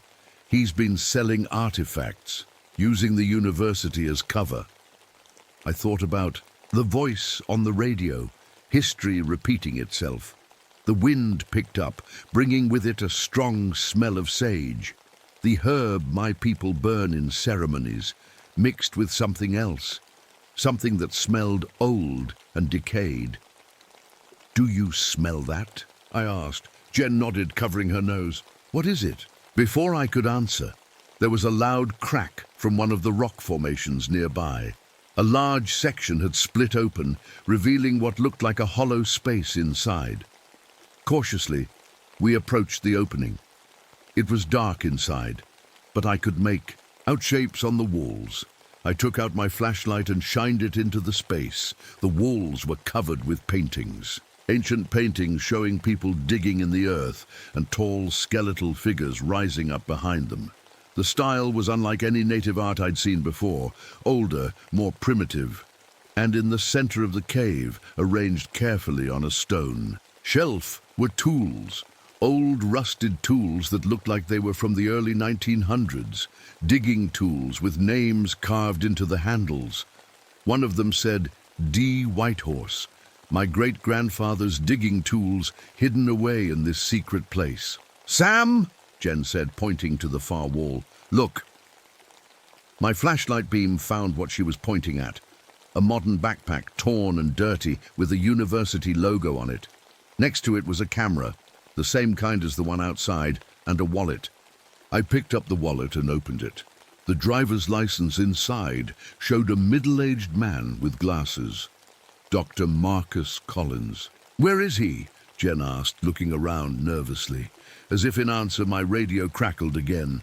This time the voice was different, modern, frightened. "They're in the rocks. They've been here all along, watching us. Oh God, they're coming. Out of the walls." Jen grabbed my arm. "That's Marcus." The transmission continued. "They know what we took. They know every bone, every artifact. They've been counting, keeping track for centuries." There was a scream, then silence. Suddenly, all of our equipment went haywire at once. Jen's backup detector started beeping wildly. My radio cycled through stations on its own. Even the old camera on the tripod outside started taking photos by itself, the mechanical shutter clicking rapidly. That's when we heard it. A deep, rumbling sound that seemed to come from the earth itself. The ground trembled slightly beneath our feet. "We need to leave," I said, grabbing Jen's hand. "Now." As we hurried out of the cave, I noticed something on the ground that hadn't been there before. Dinosaur teeth, dozens of them, arranged in a straight line pointing toward my truck. "What's happening, Sam?" Jen asked, her scientific confidence crumbling. I didn't have an answer that would make sense to her, but I was beginning to understand. When we reached the truck, I found that someone, or something, had opened my backpack. My personal items were laid out neatly on the hood. Among them was an old medicine bag that had belonged to my grandfather. I rarely opened it, but now it was untied, its contents exposed. Inside were small objects wrapped in cloth, things I'd never looked at closely before. I unwrapped one and found a small carved stone figure, the kind used in ceremonies, but it wasn't from my tribe. It had symbols from a different nation entirely. "What is this?" I asked aloud, though I wasn't expecting an answer. Jen picked up another wrapped object from my bag. It was an arrowhead, unusually dark and shiny. "This is obsidian," she said. "It's not from this region. Someone brought this from far away." I looked at the other items spread out from my medicine bag. Beads, feathers, small carved figures, all from different tribes. None of them belonged to my people. A terrible thought hit me. These weren't family heirlooms. They were trophies, things my great-grandfather had taken from the graves he helped rob. I'd been carrying stolen sacred objects all this time without knowing it. The rumbling sound grew louder. In the distance, near the fossil beds, the dust was rising as if something large was moving beneath the surface. "Sam," Jen said, her voice barely audible over the growing noise. "What's out there?" I started the truck with shaking hands. "I don't know, but I think it's been waiting a long time to meet me." As we drove away, I looked in the rear-view mirror. For just a second, I thought I saw them, tall figures, standing on the ridge, their bodies part bone, part stone, watching us leave. The fossil court was in session, and I was about to stand trial. We drove back to headquarters in silence. The radio kept turning on by itself, but now it just played. Static. Sometimes I thought I could hear voices in the noise, whispering words I couldn't quite make out. Chief Williams wasn't happy when we told him about the abandoned equipment and the missing Dr. Collins. "So, you're telling me we have a missing person case now?" he asked, rubbing his forehead. "We need to organize a search party," I said, though deep down I wasn't sure we'd find the professor. At least, not in the way people expected. Jen was sitting quietly, still holding the notebook she'd found. "There's something else you should see," she said, opening it to a page near the back. It was a list of names with dates and locations. I recognized some of the locations as fossil beds in the park. Next to each name was a dollar amount. "These are payments," Jen explained. "Dr. Collins was selling information about dig sites to private collectors." I scanned the list until a name jumped out at me, Whitehorse. But it wasn't my great-grandfather's name, it was my father's, dated just 3 months ago. "No," I whispered. "That can't be right." Jen looked at me with sad eyes. "I'm sorry, Sam." The betrayal hadn't ended with my great-grandfather. It had continued. My own father was still selling information about sacred sites. Chief Williams sighed. "I need to call this in. You two stay here until the search team arrives." He left us alone in his office. Outside the window, dark clouds were gathering over the Badlands, though the weather report had called for clear skies all week. "What's happening, Sam?" Jen asked quietly. "Really happening?" I took a deep breath. "In my tribe, we believe that everything has a spirit. The land, the animals, even the bones beneath the earth. And we believe that these spirits remember." "You think the spirits are, what? Taking revenge?" "Not revenge. Justice." Thunder rumbled in the distance, though there was no lightning. "I need to go back out there," I said suddenly. Jen stared at me. "What? Why?" "Oh, because they're calling me. The spirits in the bones. They want me to answer for what my family did." "Sam, that's crazy. It's dangerous out there, especially with a storm coming." But I was already standing up, grabbing my jacket. "I have to go. You can stay here." To my surprise, she stood up too. "I'm coming with you." We slipped out before the search team arrived, taking my truck back toward the site where we'd found the cave. The sky grew darker as we drove, and the wind picked up, swirling dust across the road. When we reached the site, everything was different. The equipment was gone. The holes had been filled in, as if no one had ever dug there. Even the cave in the rock formation had disappeared. But in their place was something else. The entire area had transformed into a natural amphitheater, with rock formations forming a circle around a flat central space. It looked ancient, as if it had been there for millions of years, though I knew it hadn't been there hours before. "This isn't possible," Jen whispered. In the center of the circle was a large flat rock that looked like a table or altar. On it were laid out all the stolen artifacts from my medicine bag, plus dozens more I'd never seen before. Arrowheads, beaded necklaces, ceremonial pipes, and small carved figures, all arranged in a precise pattern. As we stood there, the rumbling sound returned louder than before. The ground shook beneath our feet, and then they appeared. They emerged from between the rock formations. Tall figures that seemed to be made of both stone and bone. Their bodies were like walking skeletons of prehistoric creatures, but filled in with earth and rock instead of flesh. Some had the skulls of dinosaurs. Others had skulls that were part human, part animal. They moved with a strange grace, surrounding us, but keeping their distance. I counted 7 of them, each different from the others. "Sam," Jen's voice was barely a whisper. "What are they?"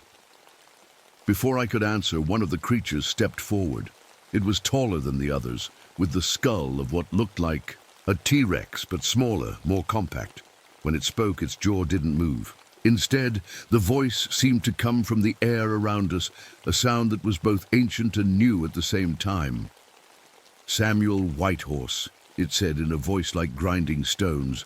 "Son of John Whitehorse, grandson of William Whitehorse, great-grandson of Daniel Whitehorse." I couldn't speak, couldn't move.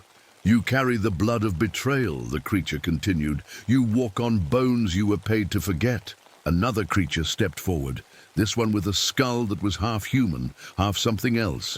"We have waited beneath the earth, counting the years, counting the thefts, counting the lies." A third joined them, its body made of smaller bones, fused together.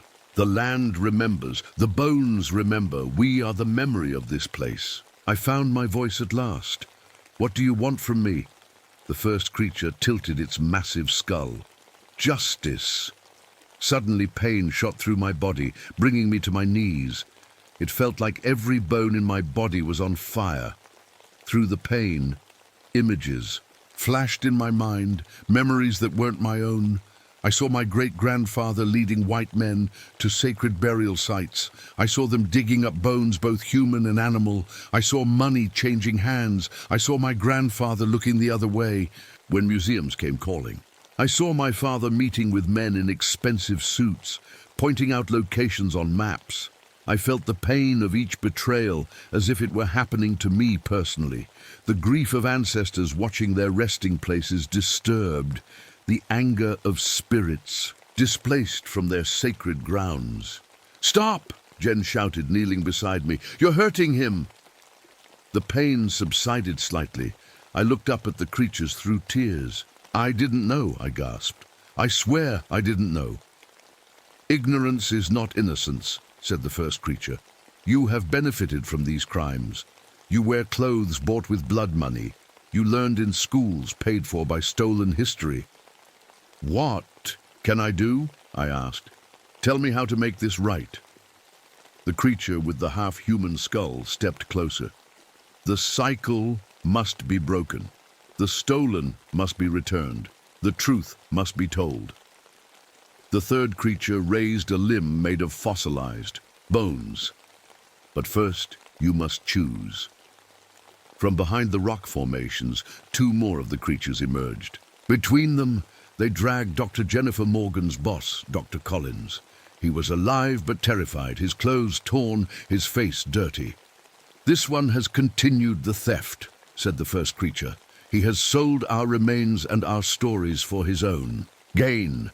Another creature appeared, holding something in its hands. As it came closer, I saw it was a file folder.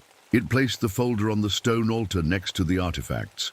"These are the records," the creature explained. "All the sales, all the sites, all the names, including your father's." I understood the choice now. I could protect my family by destroying the evidence, or I could expose everything, including my father's crimes. "You must choose," the creatures said in unison. "Protect the guilty or serve the truth." Dr. Collins found his voice. "Don't be a fool, Whitehorse. Think about your family. Think about your career." Jen looked at me, her face showing both fear and hope. "Sam, whatever you decide, I'm with you." The creatures waited silently, their empty eye sockets somehow still watching me intently. In that moment, with the wind howling around us and the ancient earth rumbling beneath us, I knew what I had to do. I stood up slowly, my legs still shaking from the pain I'd felt. The choice before me wasn't really a choice at all. Not if I wanted to live with myself afterward. "I choose the truth," I said, my voice stronger than I expected. Dr. Collins struggled against the creatures holding him. "You'll destroy your own family, Whitehorse. Your father will go to jail." I turned to face him. Maybe that's where he belongs, where they all belonged. I walked to the stone altar and picked up the folder. Inside were hundreds of pages of records, sales receipts, maps with marked locations, photographs of artifacts being handed over to collectors. The evidence was overwhelming. "I'll make sure this gets to the right people," I told the creatures. "The FBI, the Tribal Council, the Department of the Interior. I'll make sure everyone knows what happened here." The first creature, the one with the T-Rex skull, tilted its head. "Words are wind. Promises are smoke. We require more." "What more do you want?" I asked. "A ritual of return," said the creature with the half-human skull. "What was taken must be given back. What was broken must be mended." I looked at the artifacts spread out on the altar, generations of stolen sacred objects. "I'll return all of these to their rightful tribes," I promised. "Not enough," rumbled the third creature. "The ritual requires blood memory." Jen stepped forward. "What does that mean?" The creatures moved closer, forming a tighter circle around us. The ground trembled more violently, and in the distance the fossil beds began to glow with a faint blue light. "You must feel their loss," the first creature explained. "You must know their pain. You must carry their memory in your blood." "How?" I asked. In answer, one of the creatures extended a limb. At the end of it was a sharp piece of bone, pointed like a knife. "The ritual begins at sunset," the creature said. "You will need these." It pointed to the artifacts on the altar. Dr. Collins saw his chance. While the creatures were focused on me, he broke free from their grasp and made a run for it. Heading for the gap between two rock formations, he almost made it, but the ground beneath his feet suddenly shifted, opening up like a mouth. He fell, screaming, into darkness. The earth closed over him with a sound like a sigh. Jen gasped, stepping closer to me. "Sam." "It's okay," I said, though I wasn't sure if anything would ever be okay again. "We need to do what they ask." The sun was already sinking toward the horizon. We had maybe an hour before sunset. "What exactly is this ritual?" Jen asked quietly. "I think I know," I said. "My grandfather told me stories about healing ceremonies, where someone takes on the pain of others to restore balance." I began gathering the artifacts from the altar, handling each one with respect. "I need to return these to the earth in a special way, and I need to connect with them somehow." The creatures watched silently as I worked. They seemed less threatening now, more like observers than judges. As the sun touched the edge of the Badlands, casting long shadows across the natural amphitheater, I had arranged the artifacts in a circle. In the center, I placed my great-grandfather's digging tools, which one of the creatures had brought from the cave. "Now what?" Jen asked. Before I could answer, the first creature spoke again. "The woman must leave." I looked at Jen. "You should go. Get in the truck and drive back to headquarters." She shook her head. "I'm not leaving you here alone." "This is not for outsiders," the creature insisted. "The ritual is between the land and its betrayers." "It's okay," I assured her. "I need to do this. And someone needs to make sure these records get to the right people, in case—" I didn't finish the sentence. Jen hesitated, then nodded. I handed her the folder. "Be careful, Sam," she said, touching my arm. "Whatever happens, I believe in what you're doing." After she left, the creatures moved to form a circle around me and the arranged artifacts. The ground began to glow beneath us, pulsing with a blue light that seemed to come from deep within the earth. "Begin," the first creature commanded. I knelt in the center of the circle and picked up the bone knife they had given me. I understood what I needed to do, though no one had told me. I cut my palm, letting my blood drip onto the artifacts. "I, Samuel Whitehorse, acknowledge the crimes of my family," I said, the words coming to me as if from some ancient memory. "I bear the guilt of Daniel Whitehorse, who betrayed his people for money. I bear the guilt of William Whitehorse, who lived on stolen history. I bear the guilt of John Whitehorse, who continued the cycle of betrayal." As my blood touched each artifact, they began to glow with the same blue light as the ground. The wind picked up, swirling around us like a tornado, but gentler, like a protective wall. "I return what was stolen," I continued, my voice growing stronger. "I speak the truth that was hidden. I break the cycle that was begun." Pain shot through me again, but different this time. Instead of feeling like my bones were burning, it felt like they were changing, remembering their connection to the earth, to the creatures that had come before, to the people who had lived and died on this land. Images flashed through my mind faster than before. Not just my family's betrayals, but the lives of the people they had betrayed. I saw ceremonies and celebrations, births and deaths, all connected to these sacred objects and places. I felt the grief of mothers whose ancestors' graves were disturbed. I felt the anger of medicine men whose sacred tools were stolen. I felt the loss of children who couldn't learn their traditions because the objects needed for teaching had been taken. Each emotion, each memory cut through me like a physical wound.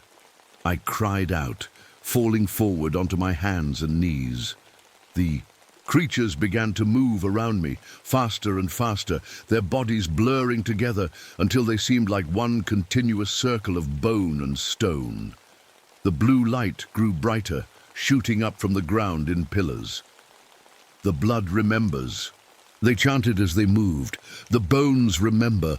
The land remembers. I was barely conscious now, the pain and memories overwhelming me. I felt like I was being torn apart and put back together, molecule by molecule. "Please," I gasped. "I can't."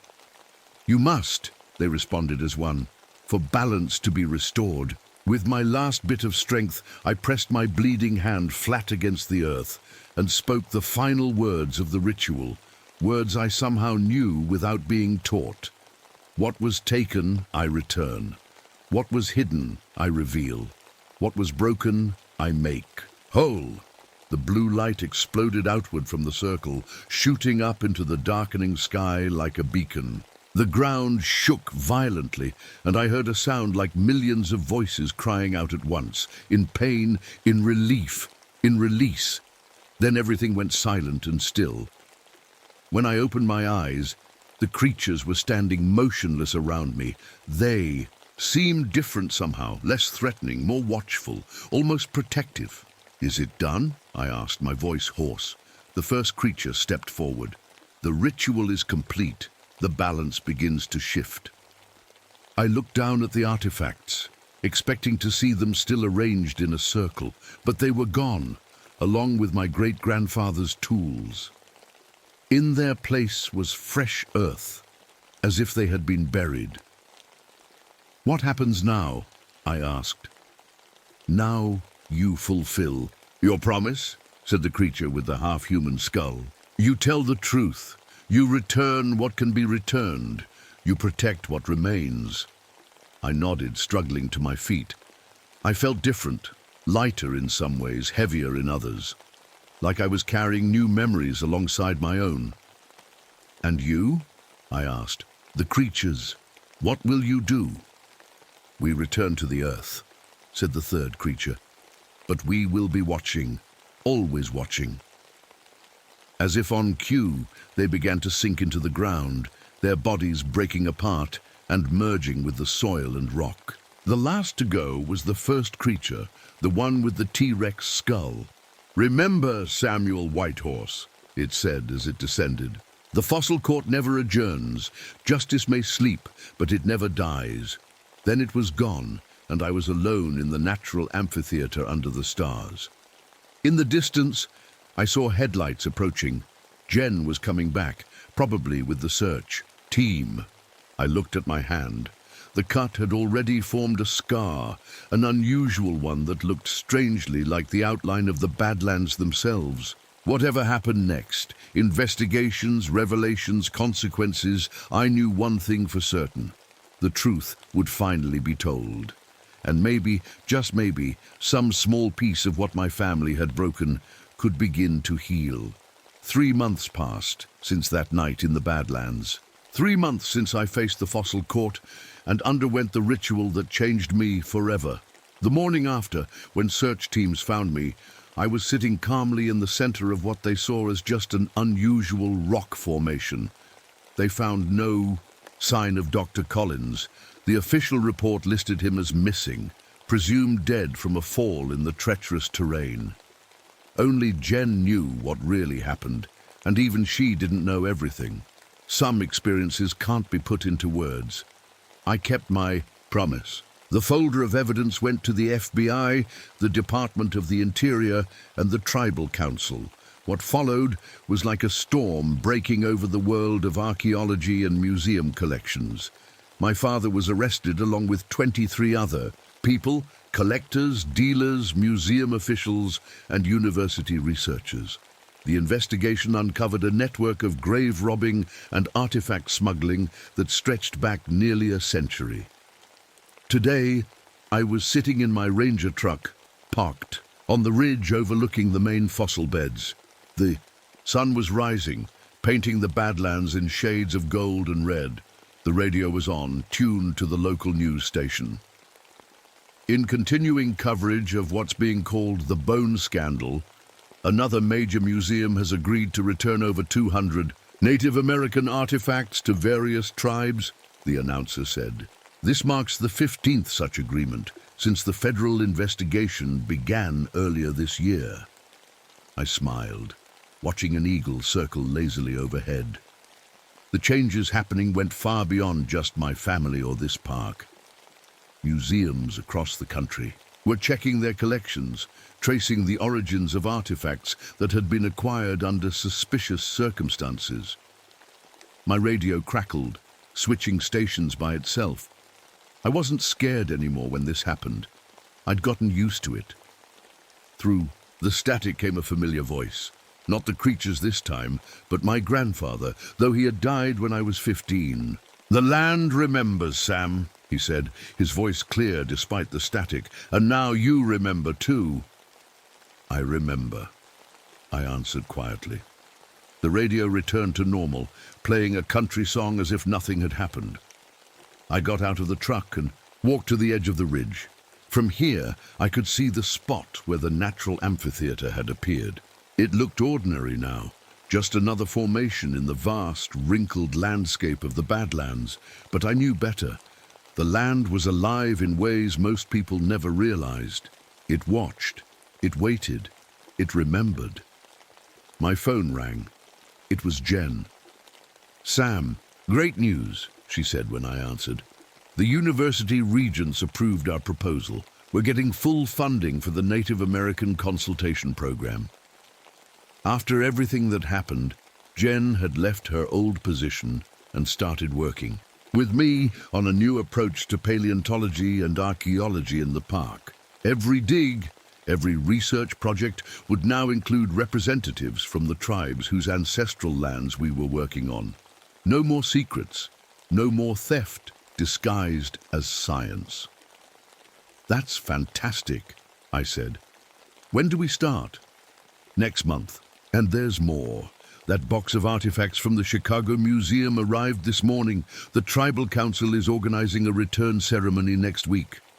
The scar on my palm tingled. Since that night, I had dedicated myself to finding and returning as many stolen artifacts as possible. Each return brought a sense of balance, of wounds slowly healing. "I'll be there," I promised. After we hung up, I stayed on the ridge a little longer, watching the sun climb higher. The weight of my family's crimes would always be with me, but I was learning to carry it in a way that helped rather than hurt. My father, from his prison cell, had finally started talking, sharing information about sites and collectors that was helping recover even more stolen history. He wouldn't meet my eyes when I visited, but at least he was trying to make amends in his own way. As for the creatures, the fossil court, I hadn't seen them again. But sometimes, when I walked the park alone, I felt them watching, not threatening, just present, waiting to see if I would keep my promises, if humanity would learn from its mistakes. I knelt and pressed my scarred palm against the earth, feeling the connection that had been forged that night. Through my blood, through my bones, I could sense the layers of history beneath me, dinosaurs and ancient seas, early mammals and the first human inhabitants, all the way up to the present day. We were all connected, all part of the same story, and that story deserved to be told truthfully, respectfully. "I haven't forgotten," I whispered to the land. "I never will." As if in response, a warm breeze swept across the ridge, carrying the faint smell of sage. In the distance, I saw a school bus approaching the visitor center, a group of kids, both native and non-native, coming to learn about the park, about the fossils, about the history. I smiled and headed back to my truck. There was work to do, important work. The fossil court had given me a purpose, a mission, to protect the truth, to honor the past, to build a better future. One where sacred things remained sacred, where ancestors could rest in peace, where the land and its stories were treated with the respect they deserved. As I drove toward the visitor center, I glanced in my rearview mirror. For just a second, I thought I saw them. Tall figures standing on the ridge, their bodies part bone, part stone, watching me go. Guardians of memory, keepers of justice, the fossil court, always watching, always waiting, always remembering. And now, so was I. My name is Jake Thunderheart. I never wanted to believe in the old stories, but on August 14th, 1975, I had no choice. The sun beat down on the reservation like God's own punishment. 110 degrees, and not a cloud in the sky. I wiped sweat from my forehead as I stared at my son's empty bed. Michael was gone. He said Grandpa was calling him.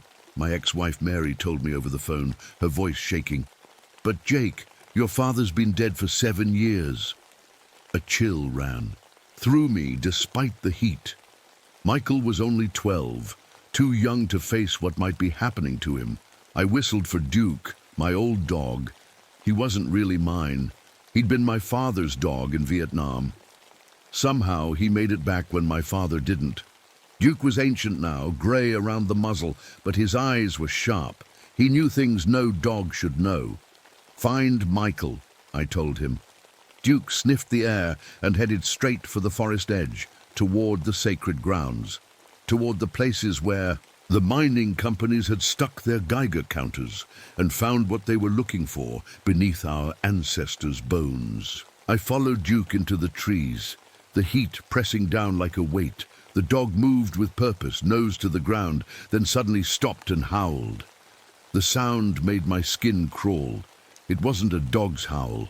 It was like words in Lakota, an old death song my grandfather used to sing. "What is it, boy?" I asked, kneeling beside him. That's when I saw it. Michael's t-shirt laid out on the ground in a perfect circle, his jeans folded into the shape of a man, his sneakers pointing west toward the setting sun, toward death. My hands shook as I picked up the shirt. This wasn't just a kid running away. This was ritual.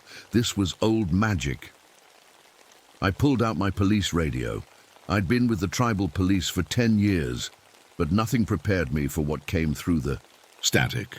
"Son, come to the old cave," my father's voice, speaking Lakota. "Your grandfather needs you both." I dropped the radio like it burned my hand. My father was dead, and my grandfather had been dead for 30 years. Duke growled at the rocks nearby. I looked closer and felt my blood freeze. The old petroglyphs carved centuries ago were wet. Red liquid dripped from the ancient images of men turning into beasts. Not paint, blood. And one image stood out fresh among the others, a man with a thunderbird on his chest, my family symbol.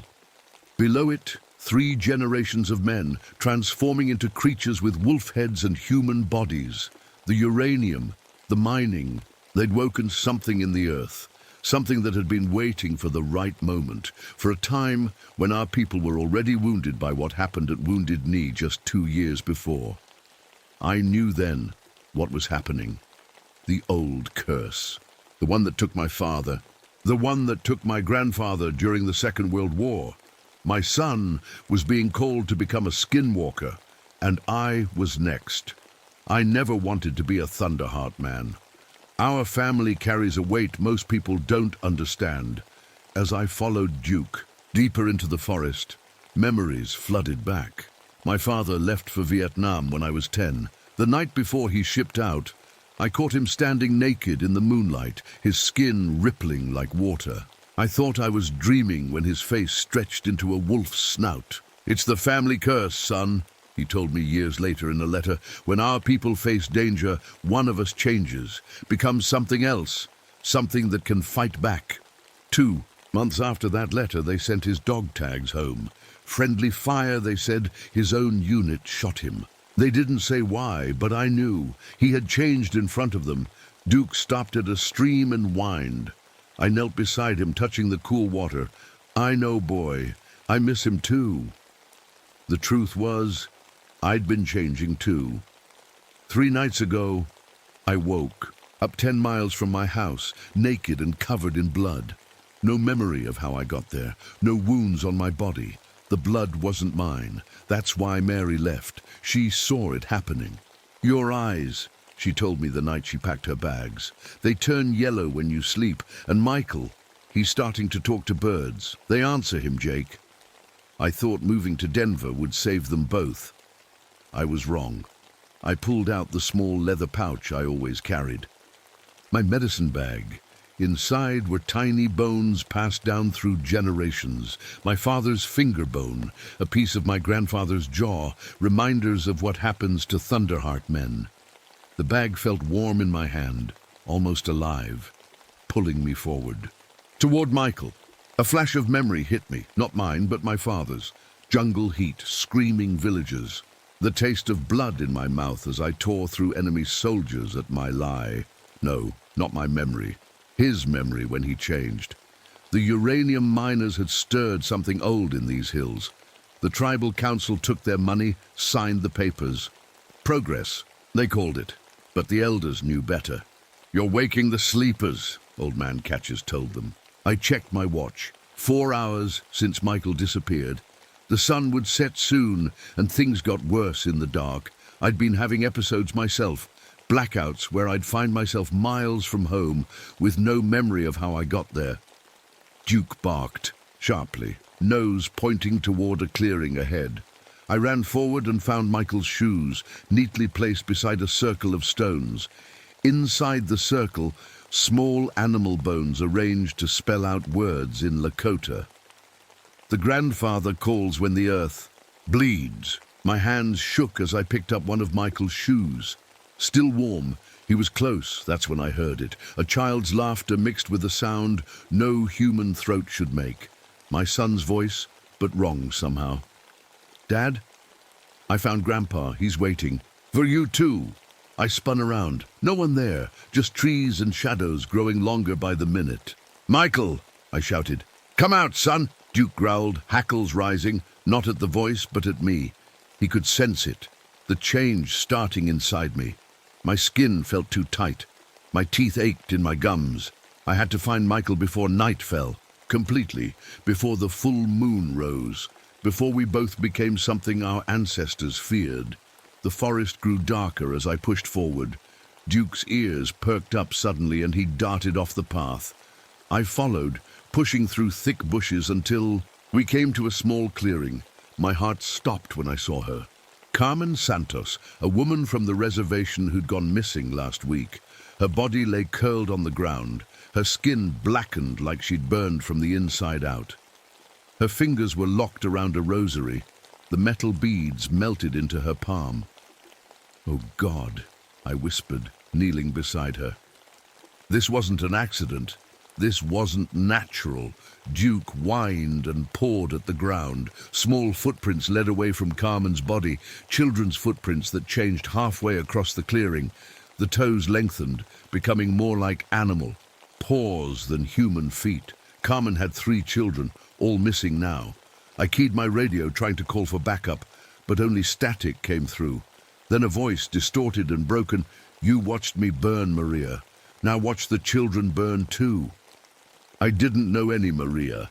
I didn't know who was speaking, but the voice sent ice through my veins. Duke dropped something at my feet, a charred bone, still warm, a child's finger bone. His tail wagged, proud of his gift, like this was what he was trained to do. The air around us felt wrong, too hot, too dry. The pine needles beneath my feet crackled with static electricity. In the distance, I saw something impossible. A spiral of fire rising from the trees, spinning like a tornado but moving with purpose. "Dad?" Michael's voice came from everywhere and nowhere. "The earth is so hot, it's burning me." "Michael!" I shouted, spinning around. "Where are you, son?" A sound like children singing drifted from the direction of the old uranium test site. Duke's ears perked up and he took off running. I followed, branches whipping my face as I ran. We came to the edge of a ravine. Below, the test site sprawled out. Chain link fences, warning signs, rusted equipment left behind when the miners moved to a new location. The Geiger counter on my belt clicked faster, warning of radiation still lingering in the soil. Something moved in the shadows near one of the old mine shafts. Not human, not animal, something in between. The Santos family, a voice whispered from behind me.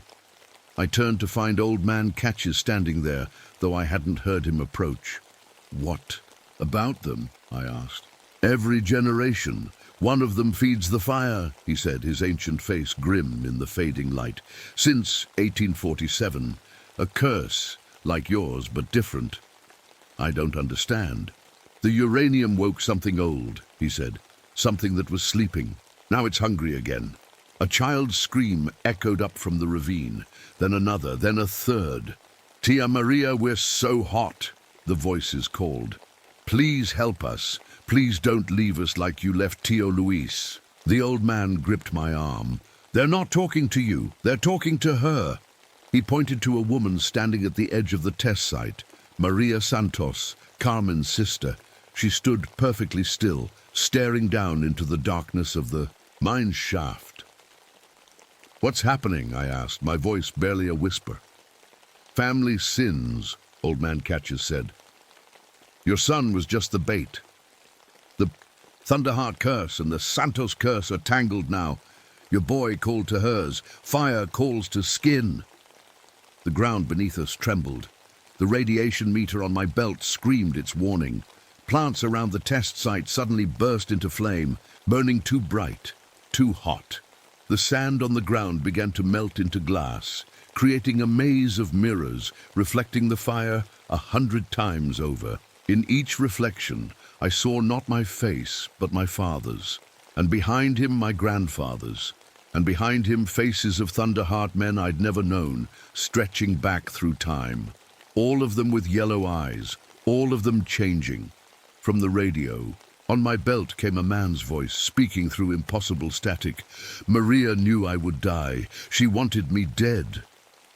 Duke growled low in his throat, not at the voice or the fire, but at me.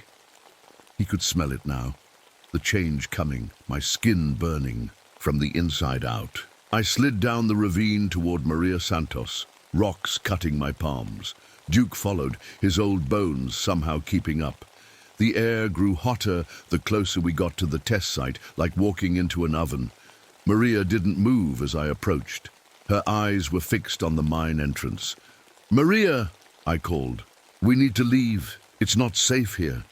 She turned slowly. Her eyes weren't human anymore. They glowed orange like embers. He's coming, she whispered. Luis is coming back. A figure emerged from the mine entrance. At first, I thought it was a man on fire, but that wasn't quite right. It was like the fire had taken the shape of a man. Where a face should be, flames twisted and danced, forming a smile that was more terrifying than any Halloween mask. Maria, the fireman said, his voice crackling like burning wood. I've been waiting 15 years for this moment. Duke growled, backing away. Even he knew this was something we couldn't fight. Luis, Maria whispered, I'm sorry. The fireman, Luis, laughed, sparks flying from his mouth. Sorry doesn't bring me back. Sorry doesn't heal burns. Sorry doesn't save. Those children. Behind him, 3 smaller fire shapes emerged from the mine. Children made of flame. Their faces recognizable despite the fire. Sofia, Isabella, and Rosa Santos, Carmen's children. Tia Maria, they said together, their voices like the hissing of steam. Why didn't you save us? Maria fell to her knees. I tried to find you. I've been searching for days. Not us, Luis said. Me! 15 years ago. You knew they were coming for me. You could have warned me. The air rippled with heat as Luis grew larger, his fire spreading out around him. I could feel the radiation feeding him, making his flames burn bluer and hotter. What is he talking about? I asked Maria. She didn't look at me. My brother, they killed him 15 years ago. Blamed him for something he didn't do. You could have called the police, Luis hissed. You could have warned me, hidden me. Instead, you let them kill me. The fire children moved closer to Maria, their flaming hands reaching for her. You let Tio Luis die, they said. Now you're letting us die too. I stepped between Maria and the fire beings. Where is my son? I demanded. Luis turned his burning gaze to me. The skinwalker's cub. He called to the children. Fire recognizes skin. Old magic recognizes old magic. Something moved at the edge of the test site. A small shape, half boy, half animal, watching us with glowing yellow eyes. Michael, I whispered. The fire around Luis pulsed brighter. Your son is becoming what you fear, what your father feared, what your grandfather ran from. Images flashed in my mind, not memories, but visions. Luis was pushing into my head. My father in Vietnam, his body twisting and changing as his unit backed away in horror, raising their rifles. My grandfather in France during World War II, running from his own men as his skin rippled and changed. This is what happens to Thunderheart men, Luis said. The curse activates when your people are in danger. Your father couldn't control it. Neither can you. Maria looked up at me. What is he talking about? My family. We change, I said, the words feeling strange in my mouth. When our people are threatened, we become protectors. But sometimes we can't control it. Skinwalkers, Luis hissed. Spirit warriors, meant to defend but too dangerous to exist. The fire children circled us now, their heat blistering my skin. The mining company, Maria said suddenly. They're threatening your land. That's why the curse is activating now. Luis laughed again, the sound like a forest fire roaring. The radiation feeds me, makes me stronger. Your brother's curse and the earth's poison together at last. Duke barked sharply, staring at the half-animal. Shape of my son at the edge of the clearing. Michael's eyes glowed brighter as he watched us, his small body caught between human and beast. Dad, he called, his voice deeper than it should be. I can't stop it. I'm changing. Luis turned to Maria, his flame face twisting into a cruel smile. Tell him, sister, tell him what you did to me. Tell him why you deserve to burn. And then I saw it in Maria's eyes, the truth she'd been hiding for 15 years. The guilt that had been feeding her brother's fire spirit all this time. I wanted him dead, she whispered. God help me, I wanted my own brother dead. The ground shook beneath us. Cracks spread through the earth, glowing orange from below like the whole world was on fire underneath. Luis's flames grew higher, feeding on Maria's confession. You have a choice, sister, Luis said, his voice booming across the test site. Accept your guilt and burn with me, or watch as I take these flames across the whole Southwest. Maria looked up at her brother, tears evaporating on her cheeks before they could fall. I was scared, she whispered. They said they'd come for me next if I warned you. And now the children pay for your fear, Luis hissed. The 3 fire children moved closer to Maria, their small hands reaching for her. Duke jumped between them, barking fiercely at the flames. To my horror, the old dog caught fire, his fur blazing but somehow not burning away. His eyes glowed, like Luis's. He's mine now, Luis said. He's been mine since Vietnam. Who do you think led your father to his death? My blood ran cold. Duke, my father's loyal companion, had betrayed him. Michael howled from the edge of the clearing, his voice no longer human. His hands had become claws, his face elongating into something between wolf and boy. Dad, he called, the word barely recognizable. Help me. I felt it then, the change starting in my own body. My skin burned, bones shifting beneath muscle. The curse answering my son's call. Maria stood, shakily reaching into her pocket. She pulled out a small crucifix, its metal blackened with age. "This is Luis's," she said. "His ashes are inside. They gave it to me after he died." She threw the crucifix to the ground between us and Luis. The metal broke open, spilling grey ashes in a circle. The fire children backed away, unable to cross. The line of human remains. "You can't trap me forever," Luis roared. "The radiation is reaching critical levels. This whole place will be an inferno." Maria looked at me, her eyes clear now. "Your son, can he control the change?" I shook my head, feeling my teeth sharpening in my mouth. "None of us ever could."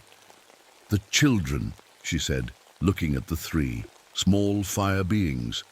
"They're not really my nieces anymore, are they?" "No," I managed to say through my changing jaw. "They're part of him now." Sophia, the oldest of the fire children, stepped to the edge of the ash circle. "Tia Maria," she said, her voice almost normal. "Don't become like Tio Luis. Don't let hate burn you up inside." Maria took a step toward the circle. "What do I do? How do I stop this?" Luis laughed, the sound making the air shimmer with heat. "You can't stop it. The nuclear fire is part of me now. Even if you destroy this form, the fire will spread." I looked at Michael, still fighting the change at the edge of the clearing. Then at Duke, now fully aflame but still recognizable as a dog. Then at my own hands, the skin rippling as claws pushed through my fingertips. "The Skinwalker, old man," Yatches said, appearing beside me suddenly. "It can absorb spirits. It can contain them." "What do you mean?" I asked, my voice a growl. "Your curse and theirs," he said. "Fire and skin, they can balance each other." I understood then, the terrible choice before us. "Michael," I called to my son, "come here, boy." He approached cautiously, fighting the change with every step. When he reached me, I placed my changing hands on his shoulders. "I'm sorry," I told him. "This curse ends with me." Maria seemed to understand what I was planning. She stepped to the edge of the ash circle. "Luis," she said firmly, "I did want you dead. I was jealous of you, afraid of you. I let them kill you, and I've been running from that guilt for 15 years. Luis roared, his flames leaping higher, but Maria didn't flinch. "I accept full responsibility," she continued. "I deserve to burn for what I did to you." The fire in Luis's eyes flickered. "You admit it?" "Yes," Maria said. "And I'm sorry, truly sorry." Something changed in Luis's fire face, a softening, a moment of recognition. The brother he once was, looking through the flames. "I forgive you," he said, his voice suddenly human again. The fire children looked at each other, then at Maria. "We forgive you too, Tia," they said together. Before anyone could move, the three children rushed forward, breaking the ash circle. They threw their burning bodies at Luis, embracing their uncle in flames that suddenly burned white-hot. "No!" Maria screamed. The children and Luis merged into a pillar of fire that shot upward, consuming the radiation in the air, drawing it up and away from the earth. I felt the change in me reaching its peak. With the last of my human thoughts, I pushed Michael away. "Run!" I growled. "Don't look back." As Michael fled, I let the Skinwalker take over completely. My body twisted and changed, growing larger, covered in thick fur. My consciousness expanded, connecting to the earth, to the spirits of my ancestors, to the Thunderheart men who came before me. I leaped into the pillar of fire, fire and skin, ancient enemies, ancient balance. The pain was beyond anything I could have imagined, but I held on, absorbing the fire spirit into myself, containing it, binding it. Maria's voice came from far away. "What's happening?" Old Man Catches answered. "He's becoming the guardian, the protector his family was always meant to be." The last thing I remember as Jake Thunderheart was Maria's face, watching in horror and awe as I became something else entirely. "My name is Elena Vasquez. I'm 29 years old, and I've been running from my past for as long as I can remember. But here in the frozen wilderness of Alaska, In March of 1981, I've realized something terrible. You can't outrun a family curse. The cold here is unlike anything I've ever felt. The thermometer outside the abandoned ranger station reads 80 degrees, cold enough to freeze your lungs if you breathe too deeply. But I can't stop now. Not when I'm so close to finding the Henderson family. I came to Denali National Park, tracking reports of a missing family, tourists who vanished 3 days ago. It was only when I found their abandoned campsite that I saw the family photos and realized the horrible truth. They're my cousins from Phoenix, the same cousins I haven't seen since I was a child. What are the odds they'd be here, in the same remote part of Alaska where I'm hiding? It's not a coincidence. Nothing in my life ever is.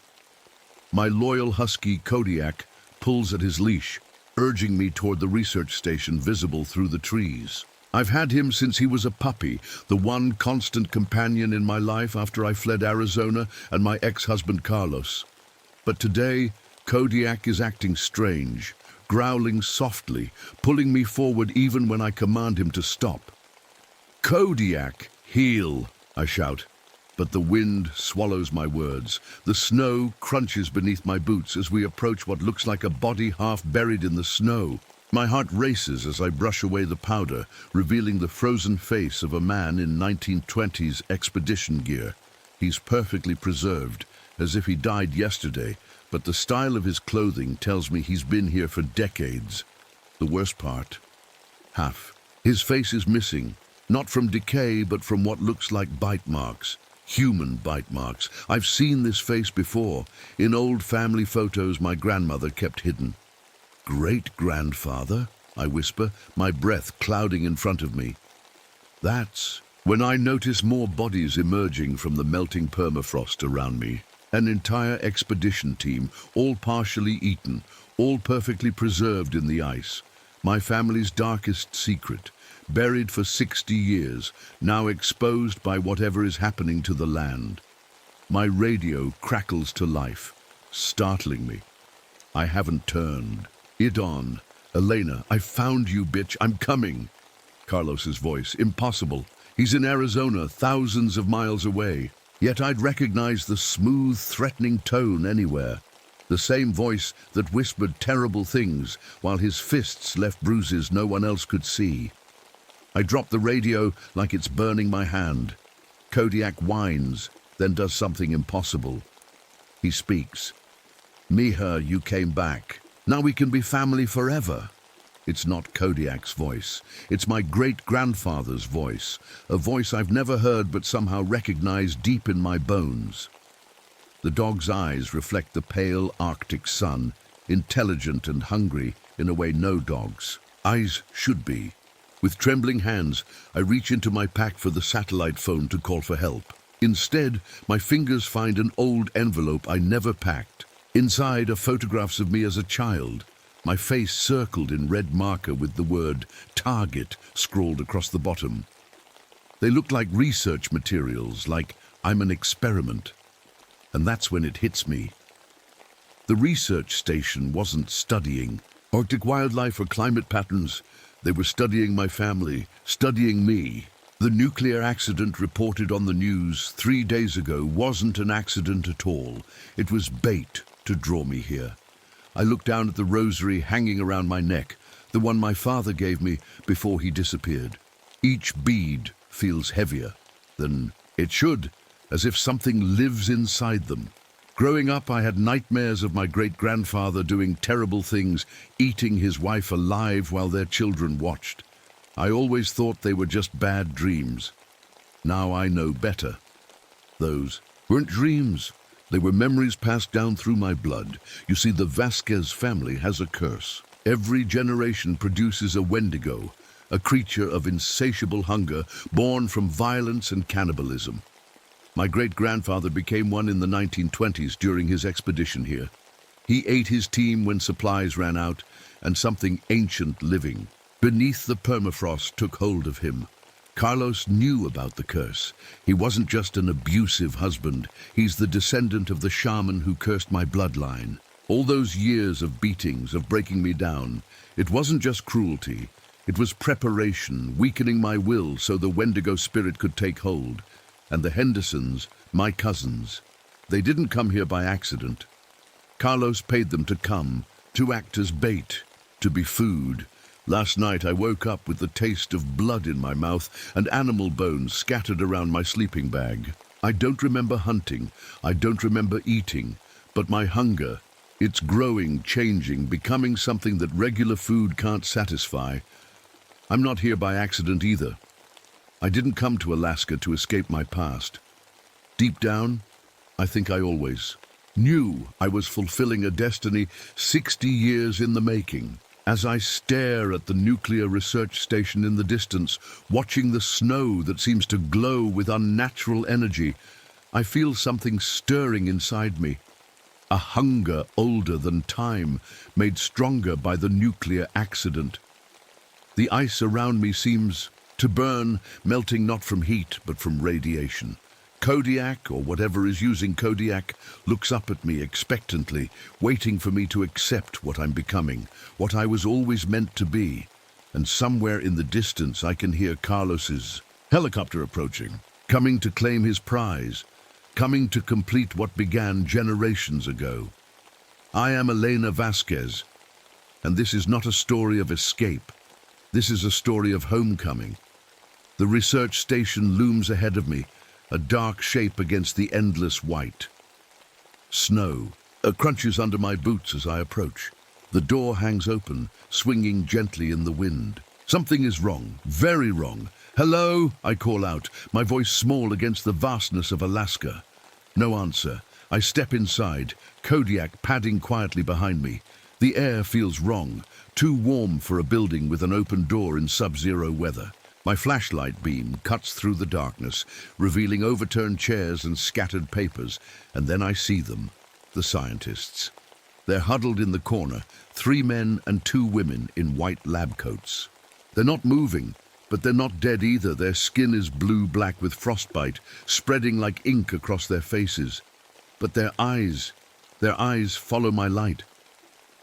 "Help," one whispers, his lips cracking as he forms the word. "So hungry." Another reaches for me with blackened fingers. "Please, eat us before we turn."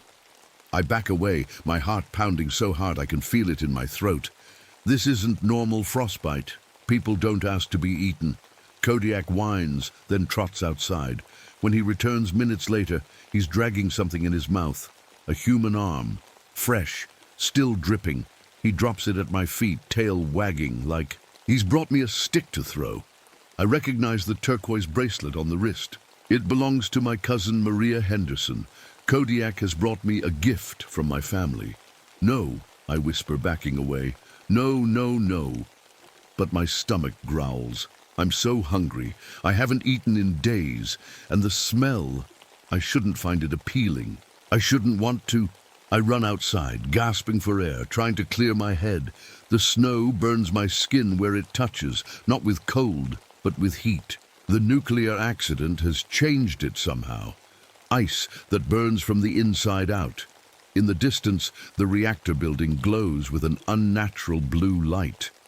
Whatever happened there, it wasn't just a meltdown. It was something else. Something that's feeding the ancient thing beneath the permafrost, making it stronger. My radio crackles again. "Elena, baby, I forgive you for running." Carlos's voice is smooth as honey, dripping with fake sweetness I know too well. "Now come home to your real family." I smash the radio against a tree, but his voice continues from my pocket, from my own satellite phone that I never turned on. "You can't silence me, Elena. I'm inside you now. I always have been." With shaking hands, I pull out my father's journal, the one thing I have left of him. But when I open it, the pages aren't filled with his handwriting. Instead, I find my great-grandfather's words. "The hunger never stops, but family makes it bearable. Family feeds us." I slam it shut, but not before seeing drawings of what looks like a reactor design. Dated 1920, decades before nuclear power existed. A noise draws me toward a small shed behind the station. Inside, I find them.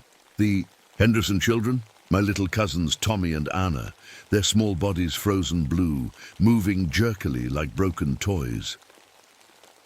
"Eat us, Eleanor," Anna says, her voice coming from a throat too frozen to work. "Eat us before we turn like you." "We're so cold," Tommy adds.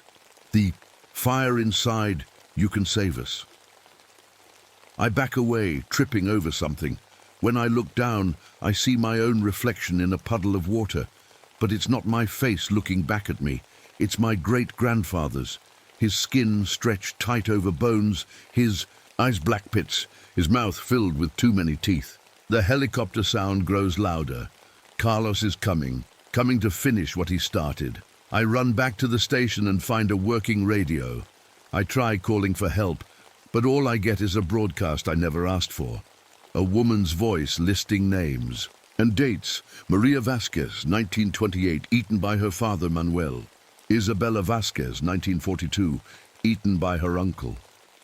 Lucia Vasquez, 1963, eaten by her brother. My family history. A long line of Vasquez women, all killed by the Wendigo curse, all except me. Elena Vasquez, 1981.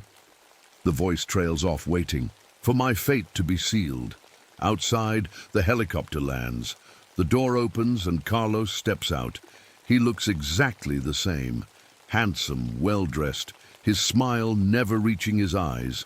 Behind him, men in military uniforms unload equipment. He's found me. After all these years of running, he's found me, and he's not alone.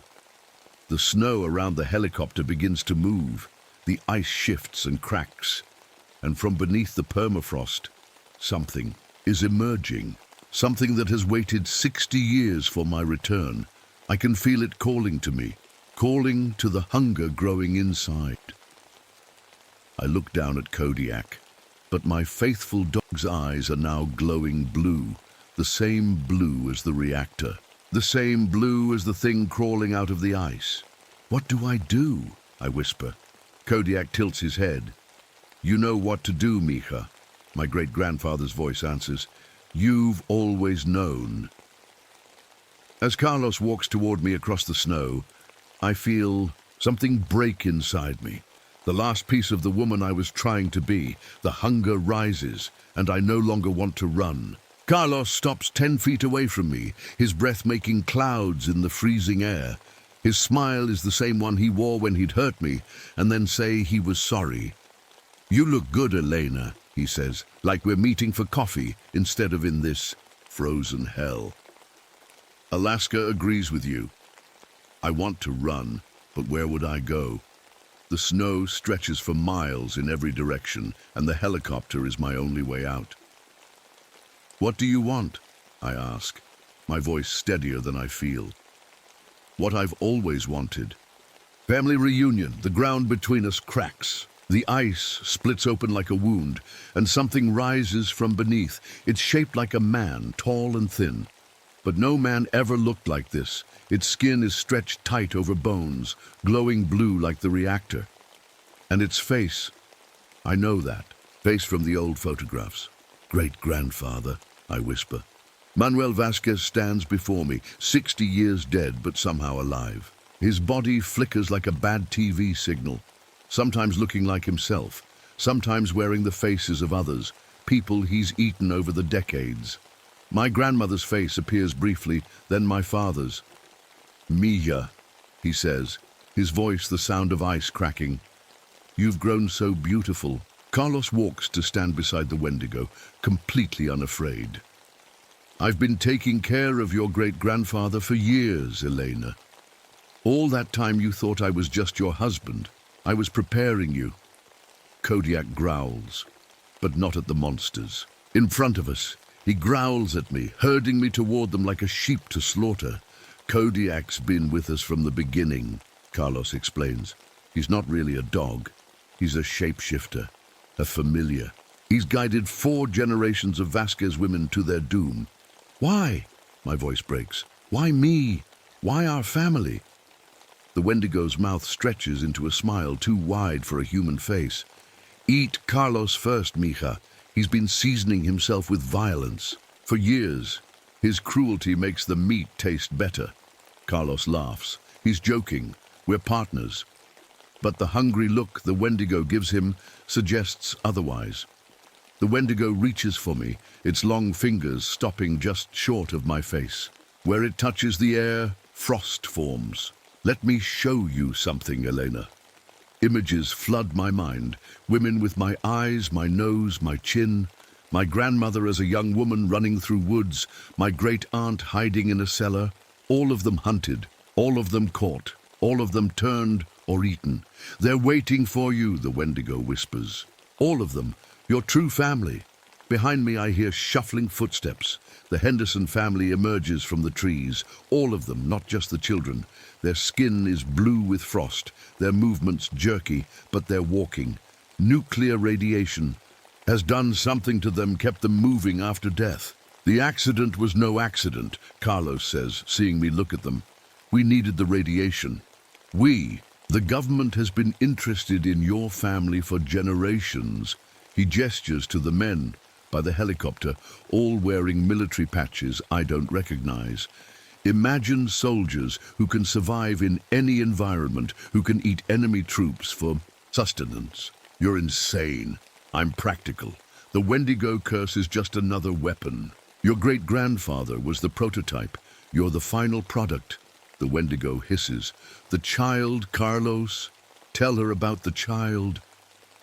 Carlos's smile widens. You're pregnant, Elena. Did you know that? My hand flies to my stomach. That's impossible. 6 weeks, he says. Just long enough for the changes to have started. Your daughter will be born into the curse. The first natural-born Wendigo. I feel sick. Not just from his words, but from a sudden movement inside me. Too early for a real baby to move. Something scratches from within. No, I whisper. No, no, no. Carlos steps forward and grabs my wrist. His touch is familiar. The same grip that left bruises years ago. This was always the plan, Elena. Every beating, every cruel word, it was to prepare your body, to make you the perfect vessel. The Henderson family moves closer, surrounding us. They're joined by others, people I don't recognize, all showing signs of frostbite, all moving with that same jerky motion. Descendants of other cursed families, the Wendigo explains. All drawn here for the final phase. What final phase? Carlos's grip tightens. Weaponization. The Wendigo's eyes glow brighter. Hunger made flesh. Cold that burns. Government men think they can control it. He laughs, a sound like ice breaking. They are wrong. Inside me something moves again, sharper this time, like tiny claws. You have a choice to make, Elena, Carlos says. Kill me and complete your transformation, giving my masters a Wendigo they can't control, or join us willingly and help create an army. The Wendigo leans closer. There is no choice, Mija. The hunger decides. Kodiak, or whatever he really is, circles us, his eyes glowing the same blue as the Wendigo's, as the thing growing inside me. I trained you for this, Carlos whispers, his mouth close to my ear. You're already a monster. Just accept it. And the worst part is, deep down, I know he's right. The cold doesn't bother me anymore. The hunger is all I feel now. The hunger and the rage. Time seems to freeze as Carlos holds my wrist. The choice before me isn't really a choice at all. I can feel the hunger growing, spreading through me like ice in my veins. The thing in my belly moves again, scratching. Let go of me, I say quietly. Carlos squeezes harder. You don't give the orders anymore, Elena. I reach up with my free, and to touch the rosary around my neck, my father's final gift. The beads are warm despite the freezing air, each one pulsing like a tiny heart. My father knew, didn't he? He tried to protect me. The Wendigo, my great-grandfather, hisses at the sight of the rosary. Those beads trapped the souls of our family. Your father was a fool who rejected his heritage. Something clicks in my mind. Each bead contains a soul you ate. I yank the rosary from my neck, snapping the cord. Beads scatter across the snow, and as they hit the ground, they burst like tiny fireworks. The air fills with whispers, the voices of my family, all the Vasquez women who came before me. The Wendigo screams, covering its ears. Silence them! For a moment, Carlos loosens his grip, distracted by the Wendigo's pain. It's all the opening I need. I twist free and run toward the Henderson children. They might not be truly alive anymore, but they're still my family. I won't let them suffer. Kodiak leaps at me, no longer pretending to be my faithful pet. His form shifts as he moves, growing larger, his fur falling away to reveal blue-black skin stretched over a skeletal frame. Not a dog at all, but something ancient that has worn many shapes. I'm sorry, I whisper as I dodge his attack. Tommy and Anna Henderson reach for me with frozen hands. Help us, Elena, they plead in unison. It hurts to be like this. Behind me, Carlos shouts orders to the military. Men, secure her.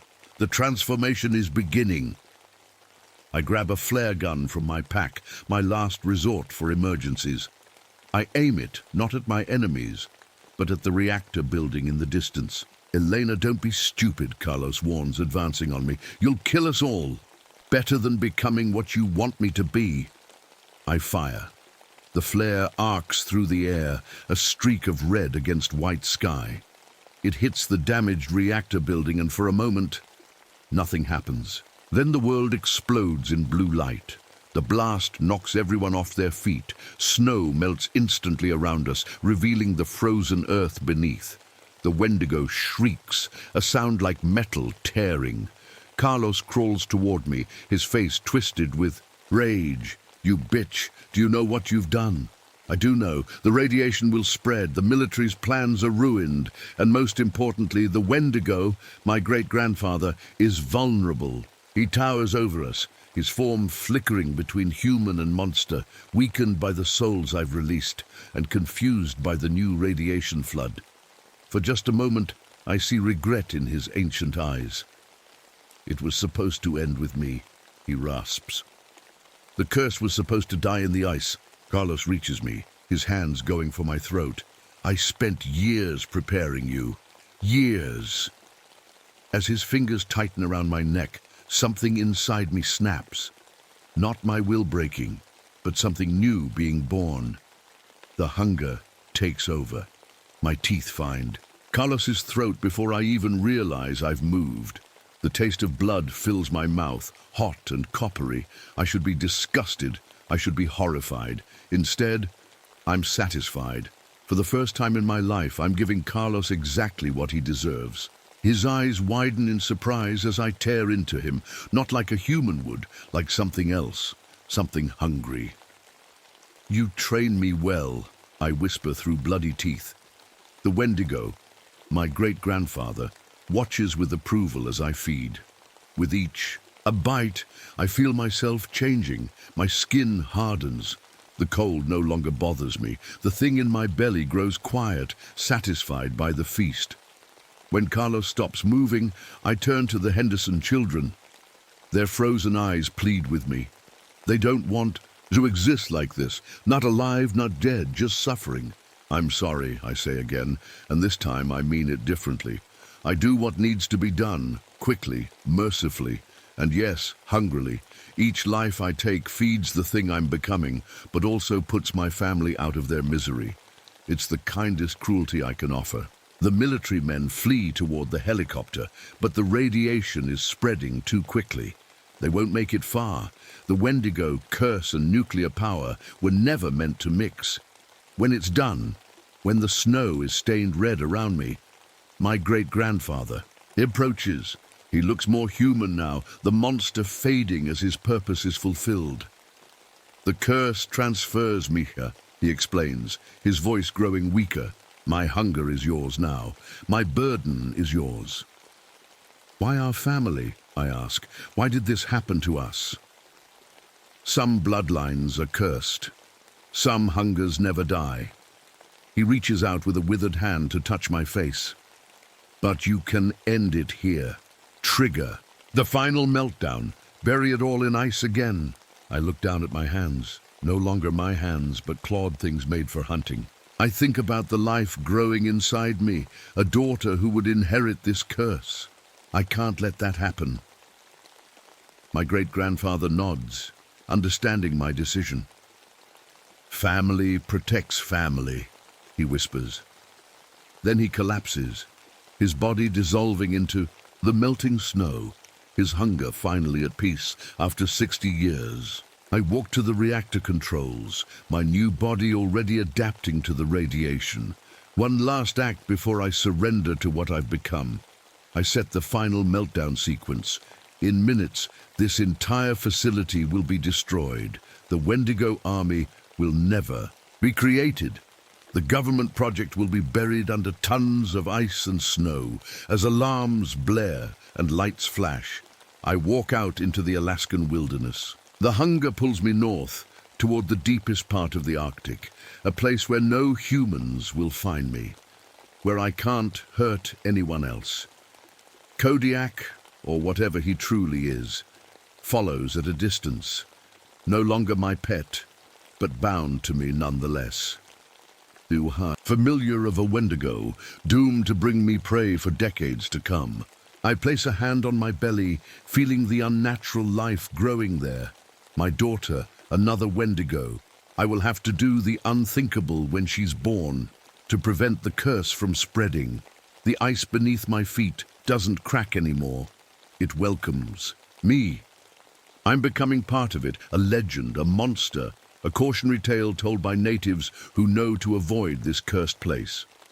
Behind me, the research facility explodes in blue flame, fire that freezes, ice that burns. I am Elena Vasquez, the last of my line. I will live for decades in this frozen hell, hunting government agents who seek to capture me.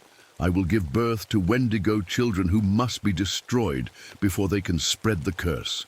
And each winter, when the darkness is complete, I will write letters to my unborn daughter, explaining why Mommy had to eat Daddy, why our family was cursed, why some hungers can never be satisfied. Some monsters are born, some are made. I was both, and in the endless white of the Arctic, I finally find peace in accepting what I've become.